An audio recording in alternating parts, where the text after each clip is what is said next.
We're going to get started. If you guys could find a place to land. Good morning. Are you guys having fun? Good. Good, good, good. If you're new, I'm Nicole Flora with the Lake County Economic Development Corporation and Chamber of Commerce. We are back again for day 2. A little surprise extra bonus. Our Congressman Mike Thompson could not be here with us for this event, but he did send us a video from Washington, D.C. So we're going to go ahead and play that for you now.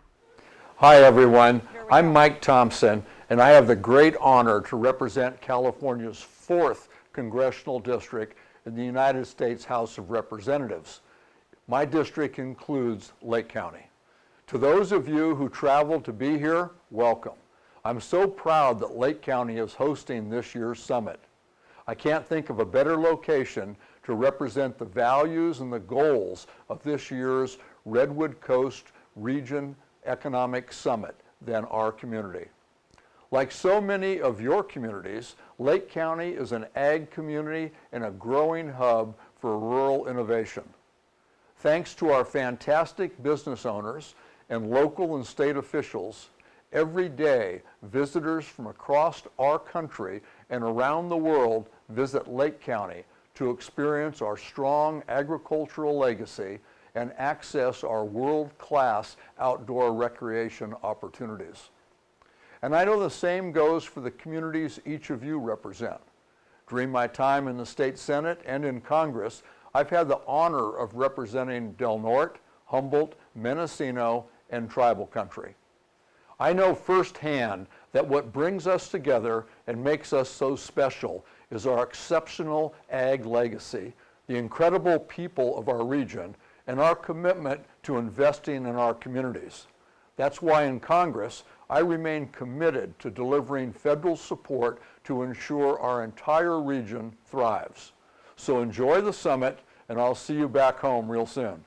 So now I'm going to ask my good friend Brian Fisher from the Tourism Improvement District to come on up. I have to give Brian a huge shout out. He is my partner in crime in all things fun tourism, event planning. So it's my pleasure to welcome him to the stage. Thank you, Nicole. Nice to see everybody out there. Thanks. So I'm the Executive Director of Visit Lake County, and I'm also the chairperson of the North Coast region, which represents Del Norte, Humboldt, Mendocino, and Lake County. It's a region that is defined by Visit California. It's my pleasure this morning to introduce a true powerhouse in our industry. Lynn Carpenter, who is Senior Vice President, Marketing for Visit California, is an amazing person. Under Lynn's leadership, Visit California has become basically the most admired and influential destination marketing organization really in the world, with offices spanning from Japan to Australia. It's quite an organization. Her team is responsible for the co-op marketing programs and media support, influencer collaborations, and matching funds that help our group, really North Coast, draw people in to our region to discover the California dream in the North Coast. So we're incredibly fortunate to have her with us today. Please join me with a big welcome for Lynn Carpenter.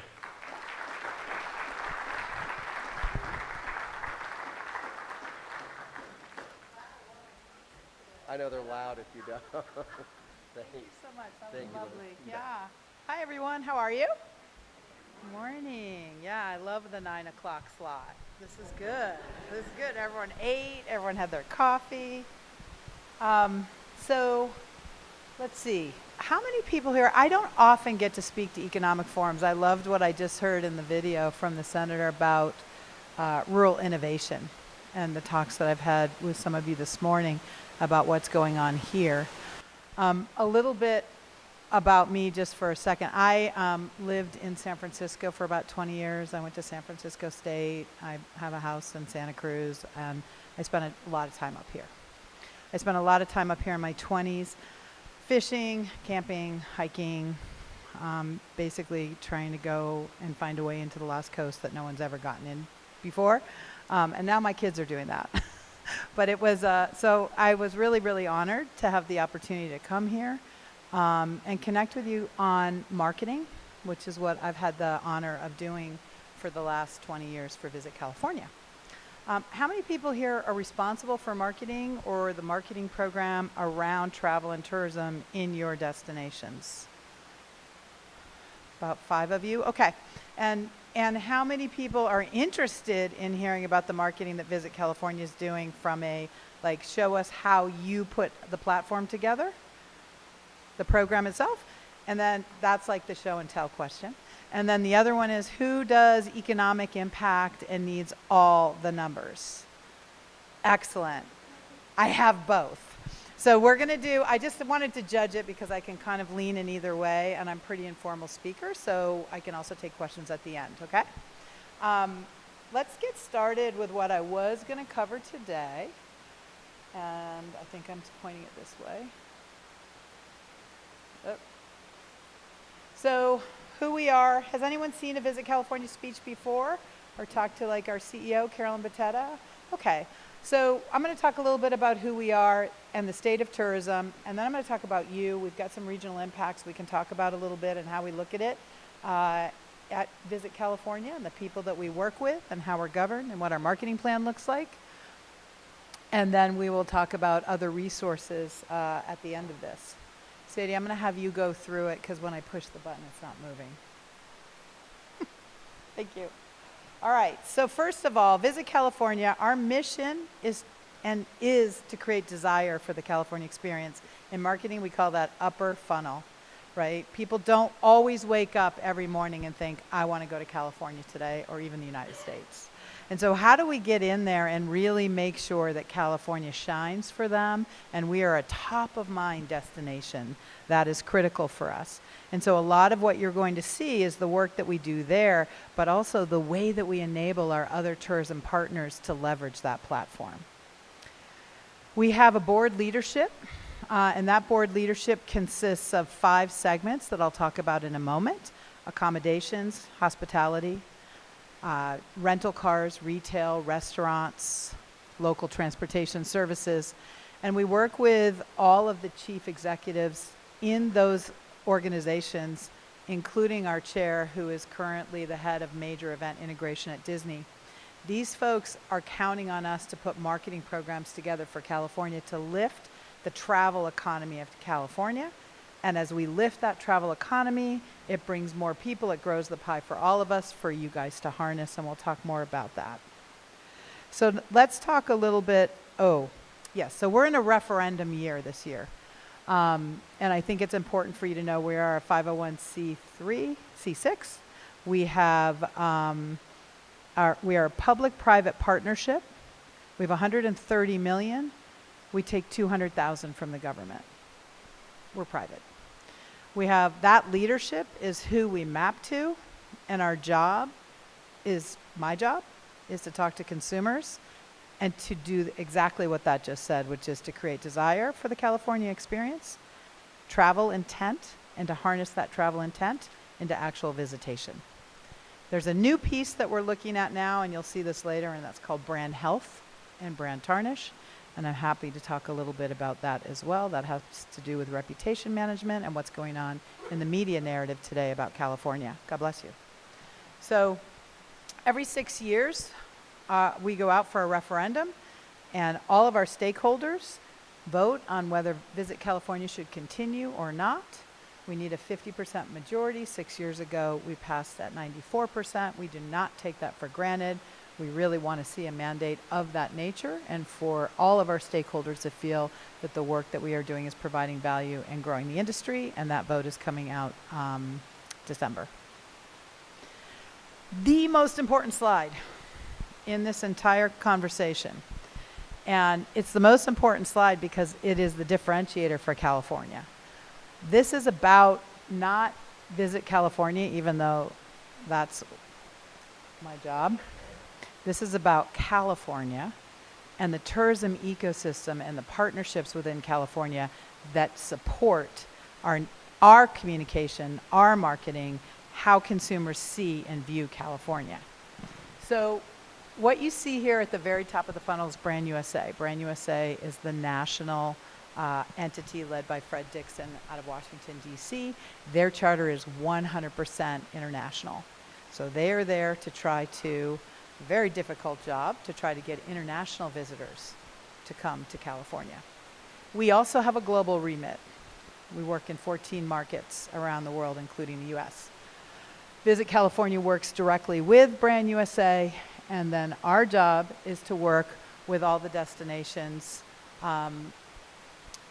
and regions under Visit California, and those include the work that Brian's doing in North of Ordinary. Oh, look at that. Were you afraid I'm going to trip on this? Yeah, I was thinking I might do that too. Sorry. I feel better like talking to you guys this way. Okay, this is even better. I can hear it better too. So North of Ordinary includes Del Norte, Humboldt, Mendocino, Lake County. I got them all? Well, you know, Trinity's on the banner outside. And yes, look, all of the products that you have here are part of that. But in our sort of regional map, what we call the North are these counties here. And North of Ordinary, we have a grant program that's run out of my organization. We provide $60,000 to each of our rural regions. I'll talk about that in a minute. And that money gets planned and spent sitting on top of our $130 million to make sure that we are completely connected with all of the stories of this region, all of the new product. We work very closely with Brian on that. And what I think you need to know is this is not just a story to tell rural people and rural regions. This is a story that we told Disney yesterday. This is a story that everyone needs to hear, which is what makes California different is we work together. And I don't think even Disney let me say Universal yesterday because they need them, because people don't just come to do a single thing. They come and they're probably going to fly into San Francisco and want to see Napa and Sonoma on the way to Lake County to do some outdoors or all the way up to Humboldt. And so the California journey and story is one of diversity of product, diversity of activity, diversity of visitor. And to do that, and the way I've explained this before, and then at the bottom are all of you that own businesses here, small business owners, anyone who benefits and actually is taking the money, transacting. We don't own any product. We own the story about the product, the story that consumers want to hear, your story. So sometimes when I present this too, like if I'm in say London, I'll say, look, somebody doesn't wake up in the morning and say, I want to go to Clear Lake. It's not going to happen out of London. They're going to wake up and say, I have enough money for a trip. I'd like to go to the US, but South Africa's offering me way better deals, and Dubai is always cheap, but I go there all the time. Dubai's like their Florida. So, what I'd really like to do is something totally different. Wouldn't it be cool to go to California? That is what happens. I wonder if I can afford it. And it starts there. So as we tell that story, then they want to go deeper. What's in California? Where could I go? I wonder if I could experience something truly local. Wait, they have native tribes that offer travel experiences? I've never done that before. Next thing I know, I'm on the phone with the BBC telling them all about the Yurok tribe. This is how it goes. And so if we know that that's the way consumers work, then we have to believe that all of our marketing connects all the way up to the international level. And so when we write a marketing plan, we're not writing a marketing plan to say, here's what Visit California is doing, I hope you like it. We're saying, here's what Visit California is doing. Is it a platform you can leverage? Can you take your marketing program and connect to it directly? Whether it's through regional programs like North of Ordinary, or whether it's through programs you're doing in your individual destinations. So what you're going to hear me talk about today are our programs, but also the marketing platform that I hope you can use. Is that making sense to everyone? I'm super passionate about this because when I first started, I said, wow, we had like $6 million. We had like $100,000 in international markets. It was a really long time ago. And we looked around and said, wow, if every single destination in the state lined up and we were hitting the same messages, just as a marketer, the reach and frequency and consistency of messaging creates effectiveness. That's like a basic marketing tenet. And so if we can get everyone lined up around our strategies, if we can spend a lot of money on insights and hand them to you so you can pull them into your program, then California will have the best marketing program in the nation. It's not because Visit California is the best program. I happen to think it's good, great even, but it's the platform. And it's the research, and it's all of you and what you do with it. Okay, that's my soapbox. Now we'll talk about stuff. I do think it makes a difference. The other thing is yesterday, because I was talking to Disney, this is top of mind, I had to be like, do you think Florida's sitting around talking about working with each other? No, they're talking about fighting with each other. They're talking about, I'm right, you're wrong, this is my money, instead of travel transcends. Transcends the political rhetoric, it's a human need that we can tap into.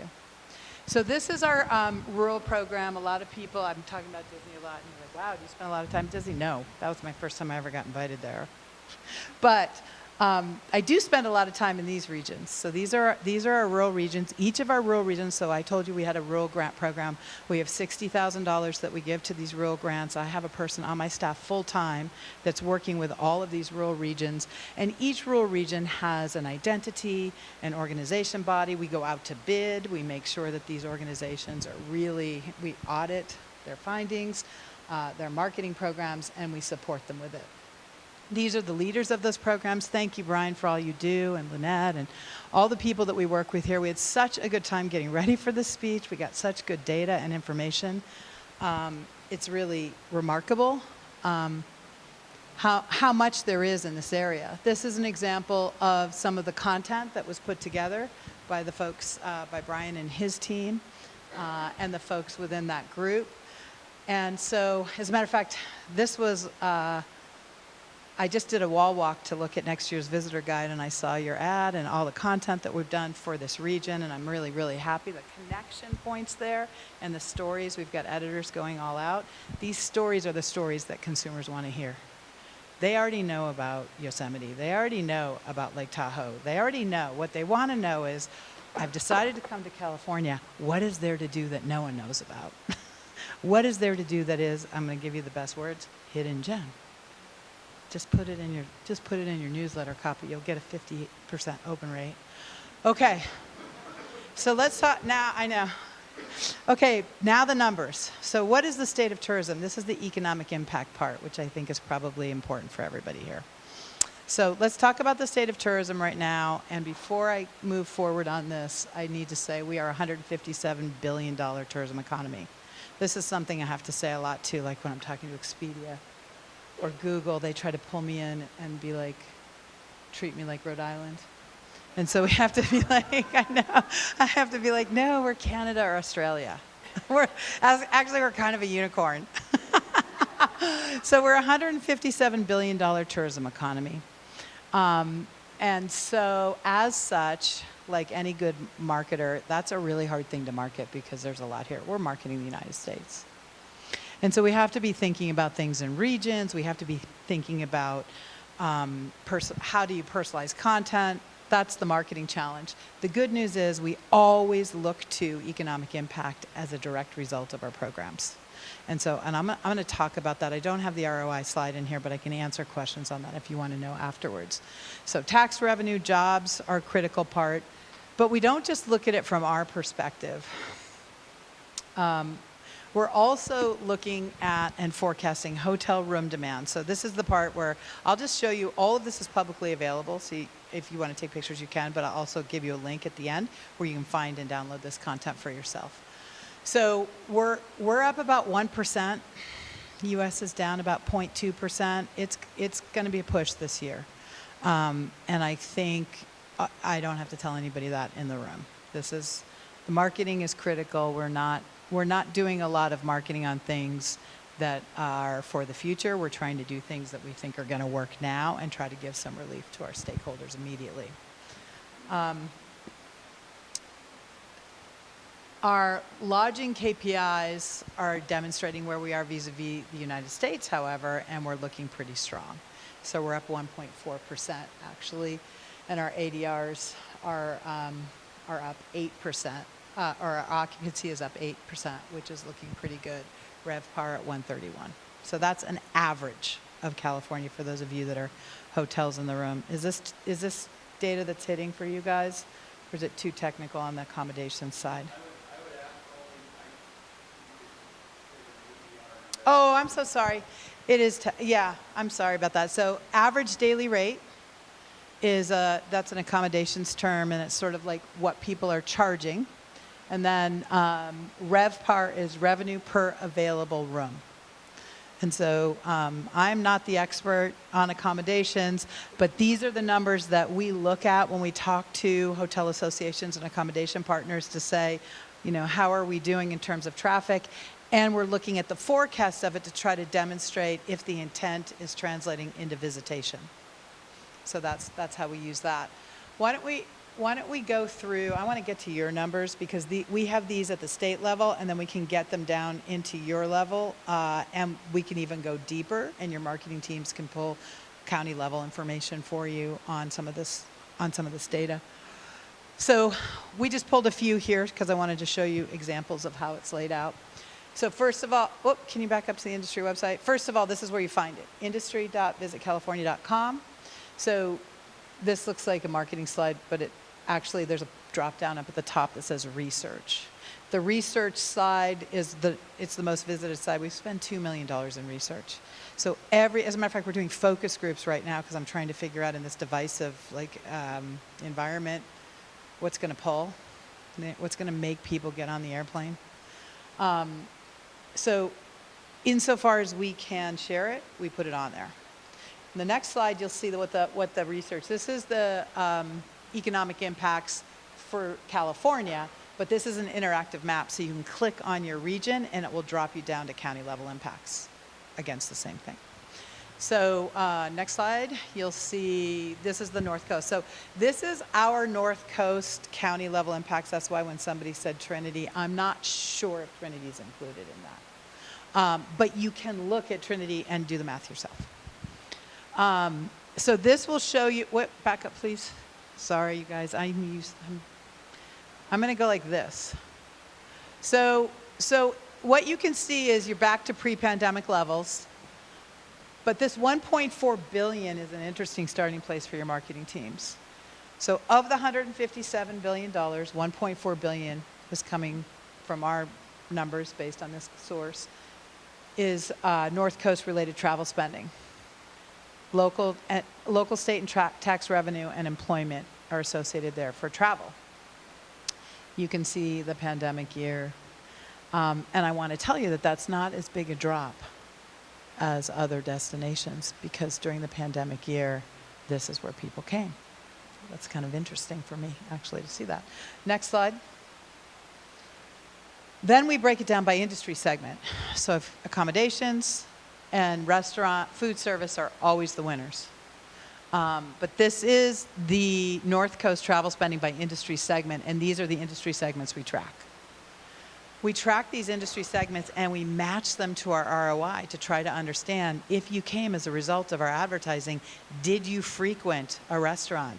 Where did you dine? Where were you? Where was your gas station? These are all things for us to understand people's trip patterns, trip types, that we can then put back into our marketing. So that's just a little bit of the data we have. There's a lot more on there. So for those of you that raise your hands about economic impact, I encourage you to play around with what we have on the website there. I'm going to transition now to marketing programs overall. But hopefully that was helpful. So how do we drive demand for California? I said this earlier, but I want to talk to this again right now. So we consider California to be the ultimate playground. That is the brand platform. This was something we moved off to at the end of COVID. We were Dream Big. Dream Big was great. It worked really well internationally. But as we started to see the divisiveness in the media narrative, we started to think the word dream maybe felt a little old and maybe was primed for tarnish. And we might need to move ourselves up higher to what we found was a fundamental human need, and that is play. This is kind of an interesting one for all of you because the ultimate playground and what California has to offer is in the sweet spot of your product setup here. Outdoors, nature, relaxation, and I'll talk about this in a minute. But play enriches our lives. It gives us energy, perspective, and joy. It is the ultimate host for your vacation travels, inviting the spirit to play for everyone. That all dreams welcome comment is a big part of what differentiates us, and it's what drives people here to California. They know that they will be welcome here with open arms, no matter who they are. This is critical. So these words, like any good marketer, these words are selected with painstaking detail and lots of intention. But we have a whole brand house that sits on top of, that talks to luxury, talks to diversity, it talks to families. And so I'm going to name a few of our campaigns right now that sit here. These are the planning documents that are available on that industry website. For those of you that really want to dive in, I encourage you to download the strategic framework.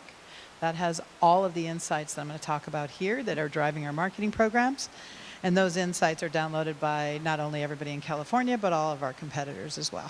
So we have a very strong tourism economy because there are a lot of people that call me from all over the nation and say, well, that was a really good document. My boss made me do one just like it.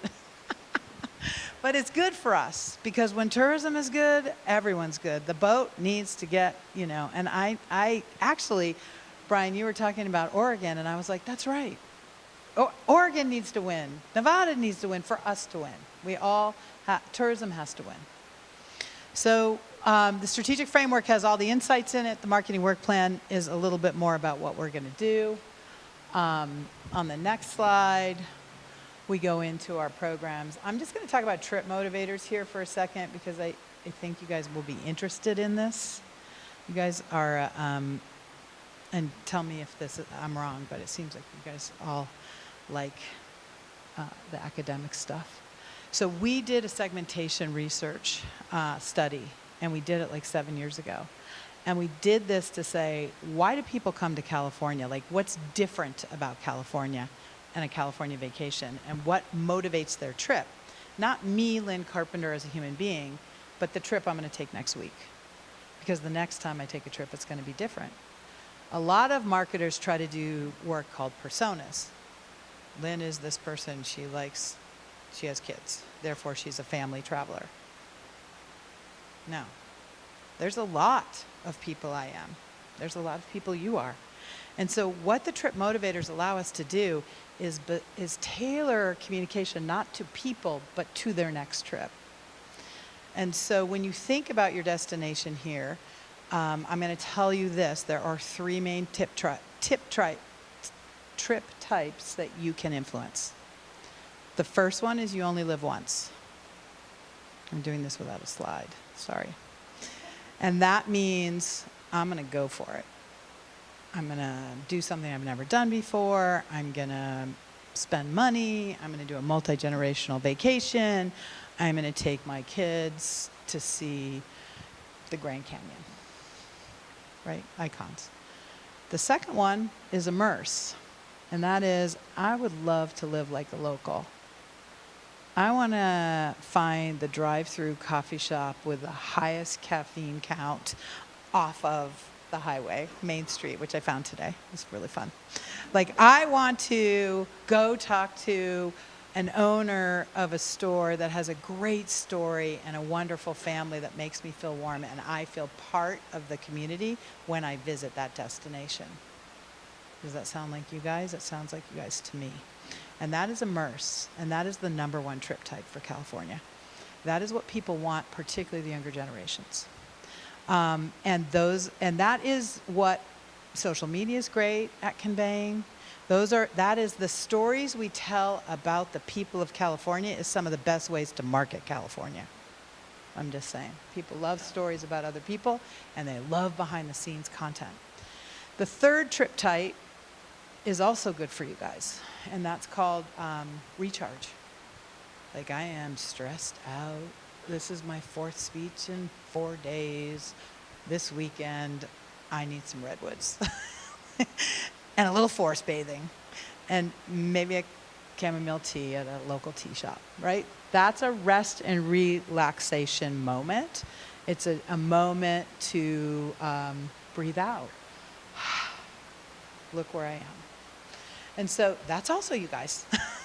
So I think you have 2 out of the 3 motivators nailed. You might even have yellow, I'm not sure. Like, I think but I think those trip motivators are what differentiates good to great marketing. Because you're speaking to somebody's heart, not somebody's wallet. What can I do? What's cheap? Economy's tough. You're touching them in a place that they can't refute, which is, I want to take my kids here, or I need this for myself. These are 3 of our campaigns that we're running and putting, this is getting back to the platform. So Let's Play is the ultimate playground. Childhood Rules is going to speak to some insights we have about children, and Road Trips, which is, I think, your trip type. So that's a tactical trip type. So trip motivators, trip types, 2 different things. All right, so let's take a look. So Let's Play is like a $17 million media buy. I should stop right now and say this is our commercial content. In today's modern marketing world, it's really not about what I want to say to you to get you here. It's what you want to hear. And what you want to hear probably isn't a big branded ad with a logo on it. It's probably a story. It's a storytelling platform from authentic voices. So think of this as a starting point, but you have to get awareness first for your stories that you're telling to hang on to. So the stories, I can't tell your story. I mean, I can, we can try, but we'll work with Brian to tell your stories. But all the stories in this room will hang off of these platforms. So let's take a look at Let's Play.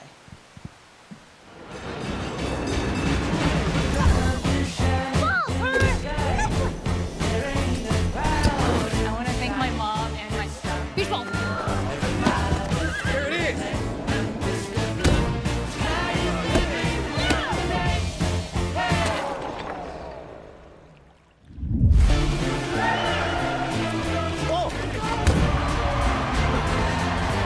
Find your ultimate playground at visitcalifornia.com.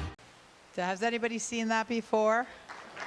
Okay, I need to tell you something. I really was in London when we launched this, and I really did just mention that we had a Yurok dugout canoe experience in our ad, and it turned out to be the only thing the BBC wanted to talk about. They didn't even want to talk about the ultimate playground. They wanted to talk about that experience. And so we were like, yay! And I'll talk about our visit nativecalifornia.com piece, but it was incredible, and it was it's an amazing, amazing product that you have, but I know you have so much more. Let's take a look at the next platform. So think about we have 30 seconds to tell a story. We have a $157 billion tourism economy. This is the thing that gets the ball rolling to have people go, yeah, California. But then they're going to go deeper. They're going to go on Instagram. They're going to go try to look up this area. They're going to go on a map to try to figure out how to get here. And all those places are places for you to tuck your messages and your stories in. Let's take a look at, okay, family. So one thing I want to say about family that's different about California is that the number 1 thing that families want to do are beaches. The number 2 are theme parks. And the number 3 is a natural setting, outdoor, national park. Those are the top 3 things. I said that yesterday to all of the Disney executives. Like, you're part of something bigger called California. And it's true, and I think, and they know it, and we all know it, but how do we tell that story for the family, number 1? The other thing that we found out in focus groups is we were like, wow, you know, Florida owns family. How do we talk about family? Family's road trip. And what the parents said to us is, what's cool about California is you're not on your kid's trip. That's so good. So you're not on your kid's trip because I can go do something fun. I can go to a theme park, Six Flags, whatever, and then I can go wine tasting. I can go and get a massage. I can check out shopping in local places. We can have all kinds of diverse experience in California. I am not on sort of a mono trip for my children. So let's take a look. That insight is carried forward in this ad.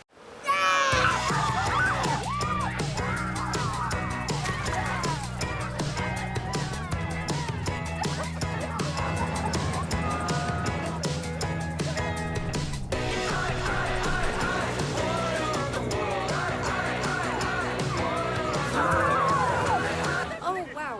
Oh man. Ugh, parents.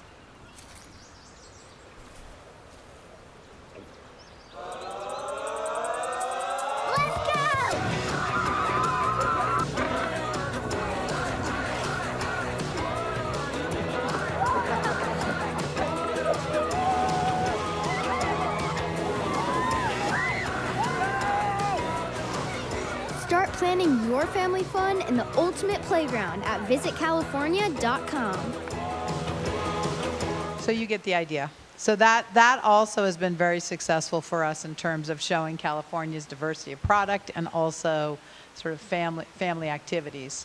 And then the last piece is our road trips, and I think this is probably the most important one for you guys in the room. And it's also really important in a time of economic hardship when people, and when flights are getting sort of canceled or arranged, people go, we need to take a drive. And we saw it during COVID.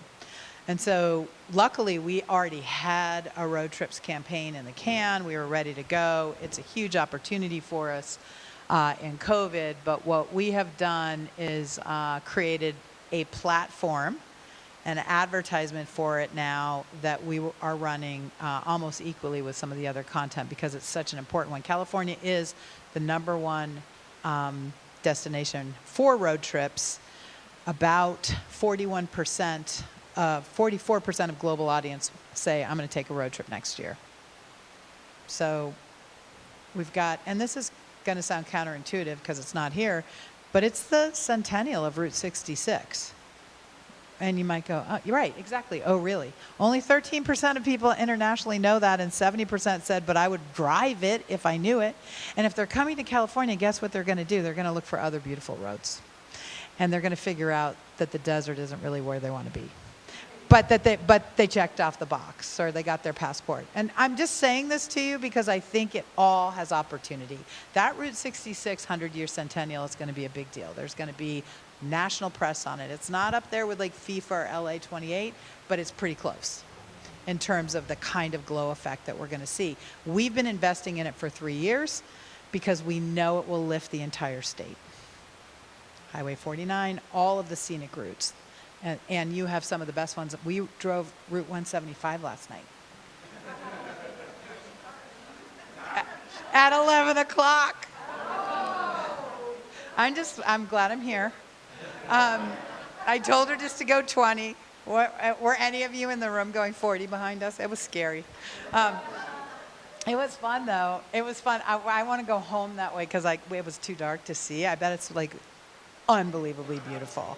Yeah, and you guys have tree color, which I'm from the East Coast. It makes me homesick. Okay, so let's take a look at road trips and our key messages there, which really are about freedom, diversity, choice, spontaneity, immerse, all of those things.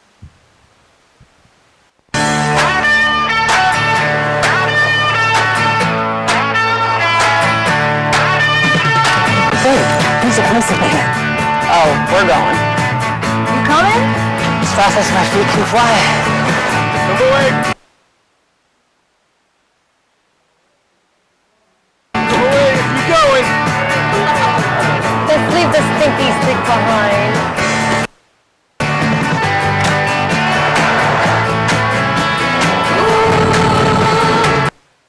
Bring a song and a smile for the crowd! Oh yeah, these look up and head out. Where the neons turn to wood.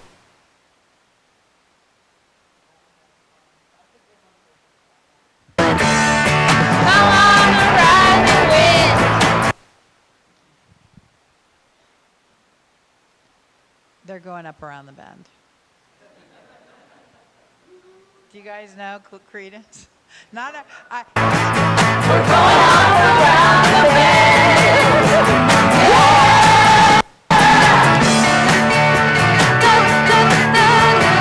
Start planning your road trip in the at visitcalifornia.com. ultimate playground at Visit Cal.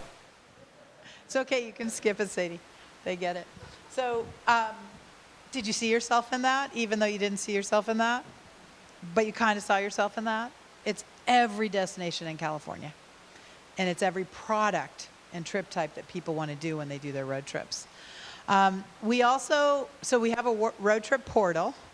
We have 72 human curated custom itineraries with 693 stops. But last year we launched a MindTrip AI pilot. And so we also have the ability to do, and that's what this is here. So what you'll see is we have a road trips hub with curated content. For tire kickers, we are like, take this quiz, we'll give you a couple of the most popular things to do. And then we have AI content for people that are like, my kid likes macaroni and cheese, and we're going to be in Humboldt, but I also want to do this, and where should I go? We don't have that itinerary, but AI does. So we are working with a company called MindTrip, and this is one of the advantages of being in California and near the Bay Area. MindTrip is a small Silicon Valley startup, and a VC contact of mine sort of came to me and said, hey, they're doing this thing, and I think you should know about it, a couple years ago. And so we've been working with them to help them shape this so that it works for destinations. And Brand USA just adopted it. We have 14 destinations in California that have adopted it. And so for those of you technology people in the room, we have the ability to build a unified tech stack of all of the content and queries and use that data to inform our content development to understand what people are doing. So the level of sophistication that we're going to be able to get to on the digital experience side is right where we need to be right now, which is, I think we all know that our website traffic is in decline by 15 to 20%. Most people are getting their information right now and the cursory information that they need from simple search, which has AI mode. Gemini has a lot of that in that. We're working directly with Google to try to get our content and your content in those search results, because guess what? We're a nonprofit. So Google will take our content. They think we're a conduit. We are. But we're going to have to figure out how to scale to do that. So that's what's on the horizon. That's kind of the fun stuff. That's stuff I really think could make a massive difference for California in the future. That's about future-proofing our content program and making sure our content's discoverable. And that wasn't in my remarks, but since we're talking about AI, I thought I should at least bring it up. I'm assuming it's on your mind. Okay.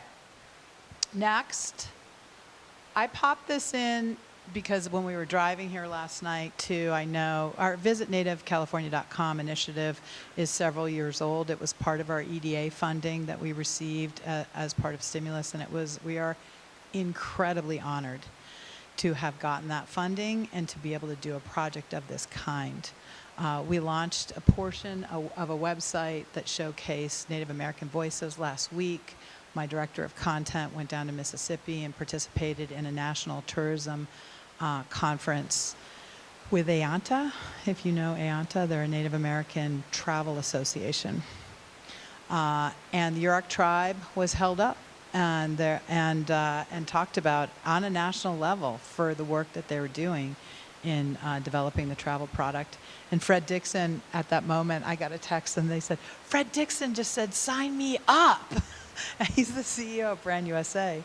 Just the way that the products were talked about, and that's all your county. That's all the work that's here. This is an incredible opportunity for us to showcase, particularly for the work that we're doing, and we're doing what we can to keep this updated all the time and work with all of you on this content. We're always wanting more content that we think can honor and serve our Native peoples. Culinary. Who went to that dinner last night? Okay, I didn't. I was on a 175. But I bet I could have if I'd gotten here earlier. I saw pictures. Wow. I really want to use some of those photographs in our marketing. That is California, right there. That's everything we're selling, what you guys did last night. I want to talk about culinary, and I want to talk about culinary amplification. I put a few extra slides in here because talking to Brian, I know it's really important to all of you. It's also just kind of a personal passion point to me. Last year, so Mike Testa is the CEO of Sacramento. He came to me last year and said, hey, we just landed a big fish, Terra Madre. We've been working on it for 5 years with Alice Waters. San Francisco wanted it. We really think they selected Sacramento because we're the little guy. I mean, it doesn't seem like they're the little guy, but to Italy, they're the little guy. We're the little guy right next to some of the big farms, but we don't think it should be a Sacramento event. We think it should be a California event. But it's going to be located in Sacramento for the next 10 years. It is going to actually, and we just held it, the first one. It is going to switch off between Bra, Italy, which is in Torino. Has anyone ever heard of slow food or the slow food movement? I love that. Usually people don't raise their hand when I say that. The only other place they heard of it, of any place I've spoken, is Napa. They knew about it there too. So the slow food movement is an incredible food advocacy movement around good, clean, fair food. I had the opportunity to go and transform Torino, Italy. Like, that case study is incredible. You guys might have heard something about this already a little bit, so I won't spend a ton of time on this. I'll just say, when you say now Bra or Torino to somebody in Italy, they say, oh, food. That's where you get the best meal. It's drawing all the Michelin chefs because they have access to source the food, which is what makes the meal. So we're working with them because they represent all that we represent around good, clean, fair food, sustainability, and supporting our local farmers. So we're working with them, we're working with TripAdvisor, we're working with Eater in more standard messaging. We have a Michelin program, and we're working with California Grown. This is about a $1.9 million program, but it's mostly content and content development. We have a lot of media that we're doing here too. So on the next slide, I'll just show you. This is examples of some of the work that we did. Like with TripAdvisor, we'll talk about the Ultimate Playground, and then we will have them go through and look at culinary gems and content for TripAdvisor. We work with California Grown on their blog and content that they should be putting in their blog. A lot of this, at the end of this, I'm going to tell you how to give me content, my teams, and give me story leads, and then they'll follow up with you guys on this. But that's how we're getting this content and sort of serving it up to these partners. On the next slide, we already talked about slow food. Okay, so September 26th was so it'll be in 2027. So you have time to plan for it. But I want every region in California represented this year. Placer did a great job. They were there. A lot of local. It was kind of like our first year doing it, so it was like a pilot year. The folks that, yes, I can. That's a good question. So Terra Madre is the name of the event that is part of the slow food movement. And so 160,000 people came to Sacramento to learn about California's food and food system. So it's educational seminars, it was chefs, it was culinary events, and then there was a giant exposition and trade show, but it wasn't for California, it was for all of North America. So yeah, I didn't do a good job at that, you're right. So it was for all of North America. It had only been in Italy before, and so it was from South America, Greenland, Hawaii, Canada, to the tip of Argentina. It was a little harder this year for them, and I actually went over and met with the Director General to try to understand like what our opportunity was here. And I have to say, I think over the next 20 years, if we could do for California what Slow Food has done for Torino. Torino was like it was considered like the armpit of Italy. It is now the food capital of Italy. And what they did was they took all of the 20 regions in Italy and they gave them a product and said, this is what this region stands for, and began to market those products and those items and bringing in that local ethos and educating people. What they want from us is they want us to help change the food system so it's healthier. They want us to help people. They know the only way they can do that is to educate people about the importance of how it's grown, where it's grown, the care with which it's grown. And so that education process is happening through Terra Madre. Thank you for asking that question. Yeah, they have a college now in Bra where they teach foraging, and they have local activities that are tourism related. You can show up to these schools and take a class from a visiting professor and then go out and forage and then cook in a lab and learn all about these things. And guess what? It's a tourism activity. People travel to do these things. It's a dream for us. If we could get there in California, and I think you guys could be the leaders in some of that activity, for sure. So tons of opportunity there, and please talk to me afterwards if you guys want to hear more about all that I learned there. Okay, I'm kind of going long.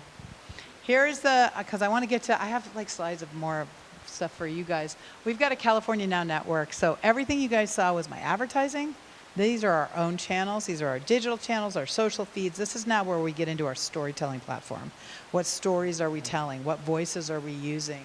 How are we taking your content and amplifying it? On the next slide, you'll see we have printed publications. This was directly from the spot, 9 Ways to Wander, and we bring that forward. And then we come out, and I've got editors. So I work with, it's now People Magazine, but it used to be Meredith. They do all of our content. So it's, they have travel and leisure, they have food and wine. We have access to their editors too, to help us with that work and also to help push some of the content through their channels as well. So it's professionally produced content. I have at staff about 8 editors, and we send them out just like a regular story beat. We meet every 2 weeks. We look at your story ideas, ones that you submitted, ones that Brian brings forward, and about 88% of what you will submit to us, we will publish or find a way to weave in to a story that we have. So if you've got a good story, they're going to want to know. Next slide. This is a little bit on our social reach. We just pulled a couple of things. If you guys look at our YouTube channel, you're going to see this is one of the things that actually I think was impressive for Google, is they were like, wow, you guys have a lot of content that you didn't do yourself. And I said, yeah. And they said, what? All the other destinations will only put their own content up. And so we were kind of the first to just say, no, we're not going to control it. We're just going to guide it and take the authentic voices and the things that people want to say and help them tell their story. These are actually happen to be our stories that we tell. And then what we do is we look at all the content and stories people are telling, and we look for the gaps, and we look for what you guys present, and then we go send editors out to write some of that content or what Brian and his team brings forward that's happening here. So the Redwood Coast is a very, very popular content type. And it always draws super well, and I think you guys probably know that. So we have this extended reach on social. On the next slide. We have the resources. So I was talking about how you get things to us. Okay, we're in the home stretch, guys. So we have welcome centers. So we have these welcome centers are run by Visit California. The Welcome Center, we have 22 of them. We get 1.4 million visitors, and the Eureka Welcome Center is getting about 21,000 annually. These are the California Welcome Centers that you see like road sign posted when you're driving or doing a road trip. And then I know there are other welcome centers and content that's listed. We also have 55,000 visitors coming into Ukiah. And these are people that are taking trips. So CWC stands for California Welcome Center. And we are constantly trying to grow this, particularly now when people are on their AI journey and they want to talk to a human being about whether or not that it's really there, open, and the right itinerary, which is what's happening now in the welcome centers. Next slide. So if you would like to join our referendum coalition, you can just scan this. It's not a vote or anything, but if you would like to, that's just puts your name on a list so that we've got about 600 people that have been signing this saying, yep, we agree. Visit California should continue. On the next slide. If you like this content, we will be at the Gaylord in Chula Vista, Southern California. Our CEO, Carolyn Battetta, will be speaking, along with, we'll have all kinds of speakers and be deep diving into sessions around our marketing program. That is where we release, once a year in March, we release our marketing program and our marketing framework. And then here are our local and regional content folks. So these are the people who are, every day you can call them or contact them. And actually, they're not here today, so you can be like, I saw Lynn say this, I have a question, and then they'll be like, thanks. Or you can also call me, I'm Lynn at visitcalifornia.com. That submit content page, though, can you go back to that? Sorry, Sadie, I want to just make sure they see this. On the industry.visitcalifornia.com website, there's a link that says submit your content. That's an editorial idea, it's a PR story, it's a photo image, it's a correction, anything. It is a way that we are, and we mean right there, yeah, there. So this doesn't have the screenshot on it, but it's from here. Right next to the logo, it says submit content. That's probably your best friend. So every other, if you want to get content to us easily, submit your story idea there. 88% will get published. Talk to Brian, talk to me, talk to anyone on the team. We'll get you in the editorial process. That's the fastest way because it goes into a database and they sit down and go through each story idea and try to group it. Sometimes we group them up into like October festivals and you'd be part of like that. So you get to ride the coattails of something bigger. Anything that is a live event is huge. Give us 3-month advance. The 12% we don't publish is because people say, next week we're having karaoke night. We can't do that. But we can do, if you're having amazing farm to fork dinner, if you're having only in California experience event, bring that to us because that's what Google wants from us, is a repository of live events. So we need to figure out how to pull that in, that granular, only in California content. Some of the stuff that's pulling the best for us right now in terms of story ideas are those live events and things that you can do that you didn't know you could do in a time period. Like everyone knows that you can go to a theme park and have a scary night. But what are some pumpkin patches maybe that might be doing something different? So we send out a live event blog that gets more opens and more use than anything that we do.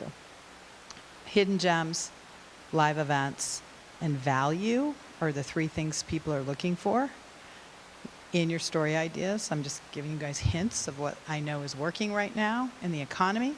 Value doesn't have to be, here's a deal, although people like a deal. Value just needs to be, make me realize that what I'm spending is the right amount of money and I'm getting value out of what I'm spending. It does not have to be a deal. It just needs to be a, wow, here's all the free things you can do when you're on vacation here while you're staying at my hotel, while you're eating at my fine restaurant. Splurge and save is also a really big thing right now. Okay, I think that was way over. Sorry. You guys are really fun. You guys were fun. You guys hung in there like you're really listening. It made me go longer. I was going to offer to take questions, but what I really want to offer to do is just hand the microphone to someone else. Here. Okay. Thanks, you guys. I'll be here till noon.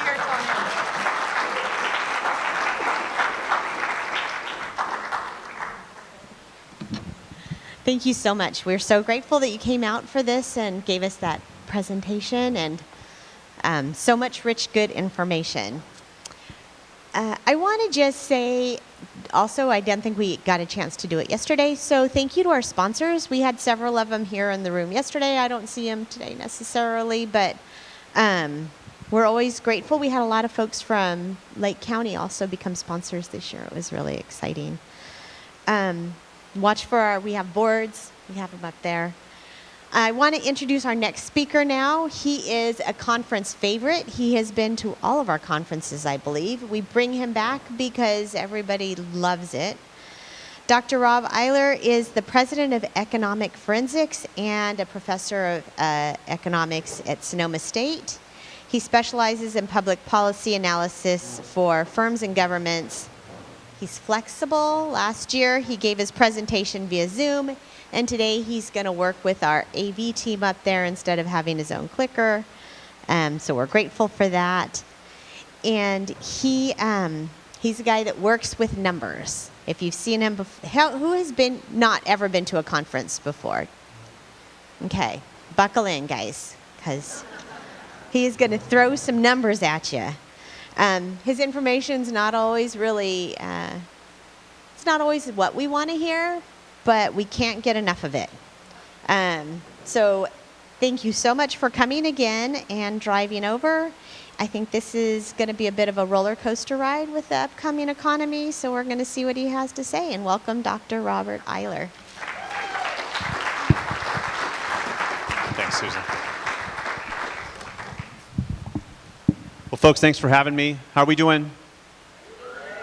Okay, good. So I hope I won't make your stomach turn a little bit because of what we're about to say, but it has been a really wild 12 months, and it's probably going to be at least another wild 12 or 18, and I'll try to put that in some context. So what I'm going to do with you all for the next 45 minutes or so is I'm going to walk through the national scene, kind of give a quick statewide overview, and then really kind of focus on, you could think of as the North Coast economy and some of the nuances. And at the end, I'll provide some economic development ideas, at least from my angle, as I run around as a consultant in some cases, talking to people and kind of guiding some of the decision-making in the policy side and also just at the local level about what we're trying to do to move the economies forward here in the northern part of our state. So what I want to start with, though, is I want to start with the national economic picture, and I want to start with the labor market. So we have seen a slowdown in jobs, but because of the federal shutdown, we have not had an update of official federal data with respect to job markets since August. If you look at the private markets, they are predicting a further slowdown in jobs. But I'll come back to the federal shutdown when I tell you at least what seems to be a good forecast looking forward, at least through, let's say, October. But what I want to do is I want to start with looking from January 2019 forward on a seasonally adjusted basis for the total number of people working in the United States. So if you look at this picture, there's about somewhere just under 160 million people working in the United States as of August 2025. And you can see from January 2019 forward, we had this sort of slow walk up to the pandemic, the hard cut, a recovery period to where we got back to the pre-pandemic level of number of people working in the United States, and then beyond where we've been in expansion mode. So you can sort of see on the far right-hand side that that's slowed down, and the next click should give you a dotted line that kind of gives you the pre-pandemic level. So all the blue that's above the black dotted line is basically an expansion of the number of people working in the United States. And then we have to talk about some nuances. So it's hard to see that it's flattened a little bit. It has just flattened a little bit, but that's why I give such a long perspective, is because it is good to think about the idea that we have seen consistent job growth after you think about seasonal adjustments since basically the middle part of 2021. The trickery is how much we have politicized job growth and how big a deal it is, and here's why it's a big deal. Unless we see that blue area start to fade back toward that black dotted line, we will not have a second recession declared in the United States. So from a political standpoint, a lot of the economy is wrapped around jobs, and even from an economic standpoint, given the situation with respect to our financial markets, which we'll kind of dip into a little bit here in a minute, and what's been happening sort of internationally, it will be our job markets that will tell the tale in the end.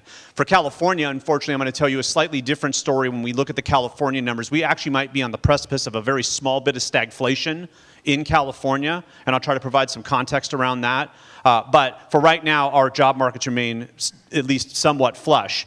There has been some dispute about data and how accurate it's been, and a lot of that's because we've seen a slower movement in the data. So economists always get a stomachache when politicians say that the federal data are not accurate or there's some problem with it. So let's do a clean sweep of all leadership. Let's put new leaders in, and hopefully that will boost the job numbers. There are hundreds of economists at the Bureau of Labor Statistics that generate those job numbers. So changing leadership will maybe change the nature of the messaging, but will not change the data. The other piece is thinking about why we've slowed down. And the two main items that we have here are, one, we've seen immigration change, and we've seen the population change as a result of it. So what's tricky about immigration change is there's sort of two big buckets of immigrants. One are those that are undocumented, that we really don't measure very well, and as economists we kind of wave our hands that it's not that big of a part of our economy, which is a major misconception, especially in places in California where we know we depend a lot on undocumented immigrant labor. And then the other part, which are more like the H-1B and so-called official immigrants, which have now slowed down because of the change in the cost of H-1B visas. So some of that's all kind of weighing down on the continued growth of that blue area.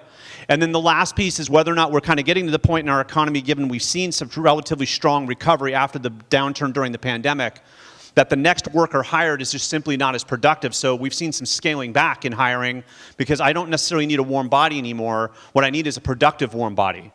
And then that leads to some issues about, well, are we on the precipice of a structural change because of things like artificial intelligence? And I'll come back and talk about AI when we talk about the forecast in just a minute, very briefly. But it is something that we think is, as economists, that we are moving toward a more existential change that's coming, but we're not quite there yet. But again, I'll talk about that in context, specifically with our financial markets in a minute. I want to show you this. These data come out every quarter from the Federal Reserve, and there'll be another one in December right after the Federal Reserve meets in December. This is called the dot graph, which is basically a straw poll of the so-called Federal Open Market Committee that makes decisions about interest rates in the United States and a few other policy issues. And every quarter they say, well, where do you think we should be at the end of this year, which is the first set of dots, and then over the next 2 years, which is the next two moving left to right, and then something called the longer run, which is always kind of this ethereal, unknown outcome way down in time. But the bottom line is the longer run, the fourth set of dots, is really where these economists believe we should be sort of in the medium term thinking after 2030. That's a general rule about sort of thinking 5 or 6 years in the distance. You can see that these blue dots are all kind of trending down, which means the supposition is we will see the Federal Reserve continue to cut rates over the next, let's say, 24 months. And the idea is two angles, is why. So as we're cutting, we want to consider first, will there be more rate cuts? We do expect one more rate cut to happen in December for now, even though in the last, let's say, 10 days, and part of this is because the Federal Reserve is not gaining access to federal data because of the federal shutdown. They're concerned about changing rates in December if in an unknown labor market environment. But the betting money is sort of split to a certain extent. If the federal government reopens, we probably will see a rate cut. If it doesn't reopen, it's going to put a little bit more question into whether or not there will be a rate cut until after we reopen. And the next piece is to think about, okay, if rates are cut, what are we really doing for the American economy? One thing we are doing is providing a little bit more relief in terms of credit card debt, home equity line of credit debt, which are all based on prime rates, which are all based on the Federal Reserve's what you call the federal funds rate. So that helps a lot in terms of providing marginal relief, but it won't necessarily stimulate an enormous amount of new investment. And when we come back and talk about housing, I'm going to talk about two phenomena that have sort of affected where we've been in housing over the last, let's say, 2 or 3 years that have led to a slowdown in construction. We're going to see that across the board regionally in terms of construction hiring. And then ultimately, the sort of upward pressure we've seen on housing markets, which then bleeds into rental prices. So all those are kind of weighing on the idea if interest rates are going to fall, and we're concerned about housing prices and housing availability and equity, there's more upward pressure than downward pressure when rates fall in terms of that change in affordability. It wants to push affordability down and push median prices up. So watch for that argument, specifically regionally, as rates continue to get cut. That black dot is where we are right now. Like I said, we might move one station down to where all the larger number of those blue dots are for 2025, which is the first set. We will see. So a fun topic has come up since April 2 in the United States, which is tariffs. And what I show here, because in April, your president did talk about the McKinley era as an era where we need to think about the way we financed our federal government.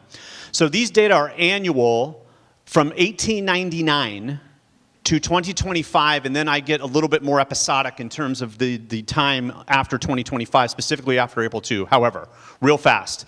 In 1899, our trade-weighted tariff rate against the world was just under 30%.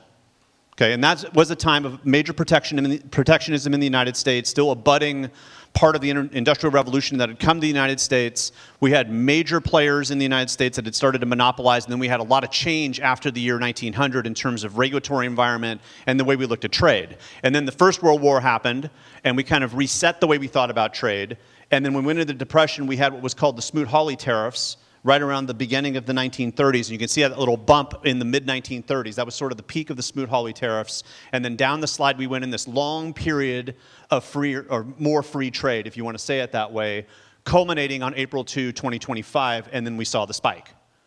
Now, one of the things that we're going to talk about next is inflation and its effect on the economy. And the reason I show this is twofold. One, I wanted to show you how wacky it's been since 2025 vis-a-vis, or since the April 2, vis-a-vis kind of where the volatility has been before that, especially, let's say, over the last 40 years, which has been very low and limited volatility. But part of the reason why we haven't seen a lot of inflation, or let's say, fruition in terms of the tariff changes is that, one, the products we're going to see on the next slide that have been most affected by tariffs are actually more luxury items and are not necessarily generally affecting supply chains. But we have to expect that the longer the tariffs linger and the more uncertainty there is around the tariffs, the more that they're going to start to eke into supply chains. One of the reasons why we've seen a slowdown in construction is because construction materials were already elevated in terms of prices, and now there's more pressure on them, just as one thing that's starting to resolve itself with respect to seeing more inflation pressure from those tariffs. If we want to look at the products that are the most affected right now, and I want to take a quick right turn and say something. The budget lab at Yale University is the now flag bearer for data around the tariffs, trade policy, and the products that are affected. So if you really want to take a deep dive into the data around the most recent tariff roundup and the products that are most likely to be affected, and ultimately what might be the change in our economy as a result of the tariff environment, the budget lab at Yale has a Google search, and then just check that out. There, you could spend all weekend in a couple bottles of wine checking that one out. So please do that if you've got some time on your hands. But notice on sort of the left-hand side, we've got leather products, what it says wearing apparel, which is kind of an economist term of art, which means basically sort of high-end coats, high-end fashion, electrical equipment, ferrous metals, textiles, computer, electronic, optical equipment. A lot of that's more industrial, motor vehicles, and that's where you start to get into more consumer products after that. But the change in the tariff rate, and then that's before you get some domestic substitution. The orange column, which is the next click, is after you think about domestic substitutes and they're kicking in once the markets are contracting from those tariffs from international sources. We just have not seen a major lift in what you could think of as a broad basket of consumer goods yet. And as I alluded to a couple of minutes ago, supply chains generally have not been affected by the tariff environment yet. Two reasons. One, we built up a lot of inventories in the first quarter of this year in the United States at the pre-tariff prices. So until those inventories go away, the average cost of what's actually hitting the shelves is somewhat balanced between tariffed products and non-tariff products. That's part one. Part two, at least this is what we're hearing, and the Chinese economy is a little tricky to figure out on the data side, that the Chinese economy has sort of mandated that they're going to insulate the American consumer from the cost for the time being because they don't want to further alienate the American consumer, and they've basically eaten most of those costs in the first instance. But that is not a long-term strategy. At some point, those costs will start to eke in to supply chains. And there's a little bit of relief in the sense that because of the changes in international trade, shipping lanes have become less expensive. So there's been cost relief there to not exacerbate the inflationary aspects of what you see here. So all in all, as we're going to see in a minute, has there been some inflationary pressure because of tariffs? Absolutely. Has it changed the nature of the American economy as a result of it? Not yet. So on the next slide, which is basically our inflation slide, these are the inflation data that the Federal Reserve uses when it thinks about prices in the United States and thinks about setting interest rates. These are called personal consumption expenditures prices, which is basically a way of thinking about everything we buy at home and the cost of that basket of goods. The blue solid line on this graph is the percentage change in that basket of goods looking back 12 months. So if you can see that August 2.9%, which unfortunately are the latest data for these data, that's 2.9% more expensive than it was August 2024 to buy the same stuff you bought in 2025. Okay? So you can see there's been a little bit of a curl up, which now the two things should happen in the next 2 clicks. One, you see that circle, and you can't quite see the shaded area in terms of those red dots. But what those red dots are the current forecast in terms of where that blue solid line wants to go. The blue dotted line is where the Federal Reserve wants to weave that blue solid line around on a long-term basis, and in essence is the shaping of inflation expectations, which for financial markets are extremely important. You want to make sure that financial markets understand what the central bank wants to do with respect to inflation expectations and how they're going to change interest rates to shape those expectations. You'll notice that for most of the 2010s, which is the bulk of that blue solid line, we lived below that blue dotted line, and we had really slow, low, easy to predict inflation. For an economist and for policymakers, that is a great environment. And we kind of went through a renaissance after the wackiness around the global financial crisis.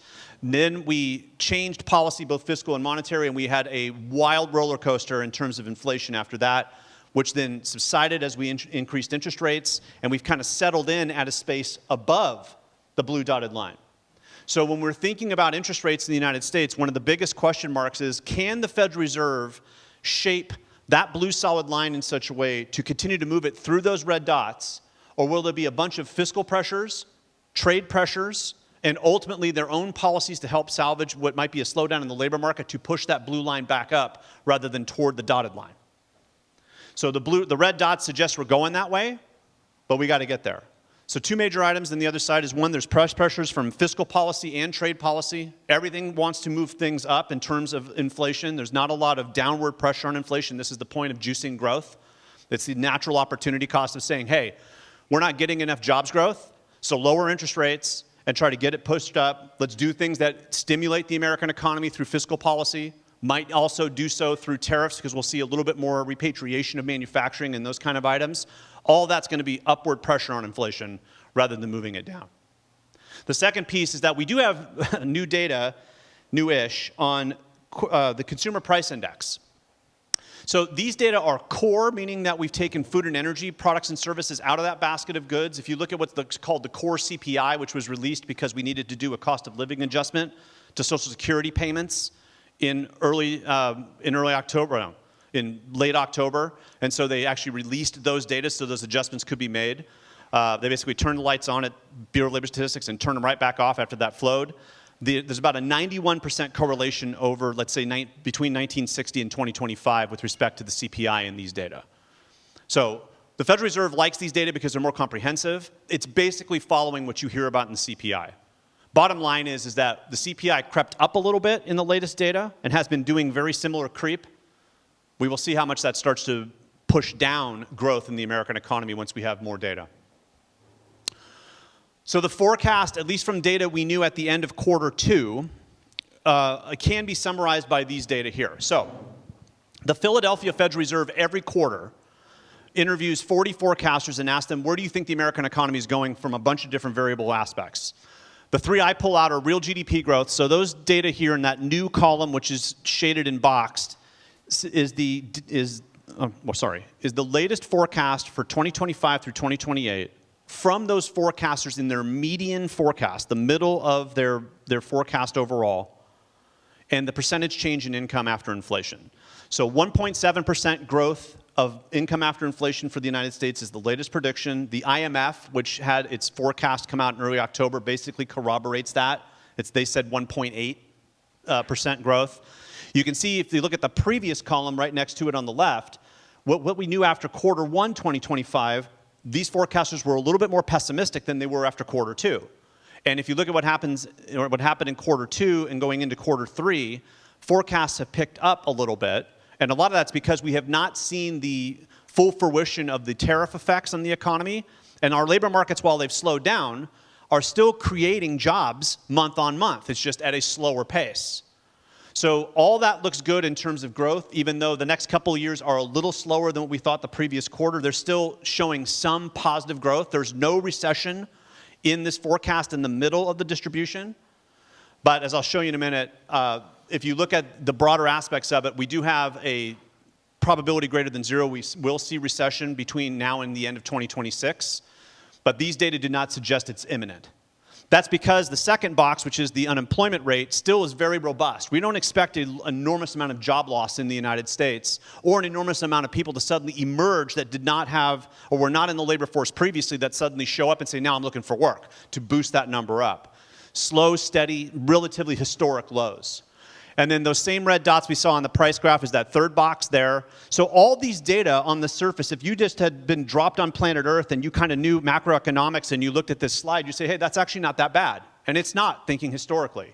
It's the context in which all this is happening and the uncertainty in that context that makes it trickier sometimes to believe that the economy is that robust. But as long as we don't see an enormous number of jobs lost across the United States, and we don't see an enormous amount of pressure on inflation, we will probably just truck along very slow and steady, and that's exactly why those growth rates are slow, low, but positive. So we got about a 15% chance in 2025, but now that's cruising very fast to 0 because we're closing in on the end of the year, and still about a 1 in 5 chance of having a recession next year because there may be some culmination of policy issues that ultimately lead to job losses and a slower moving economy than we expected. So this is not actually bad news for the American economy. It just comes in a very uncertain context, which economists do not like. Now, just to summarize what that means, let's say for places along the North Coast. We just heard a great presentation about travel from Visit California's perspective. Travel, bless you, is one of those things that is very concerning in terms of how exposed we are to travel risk. So I just spent last weekend in Mendocino County. It was slower naturally because of the seasonality.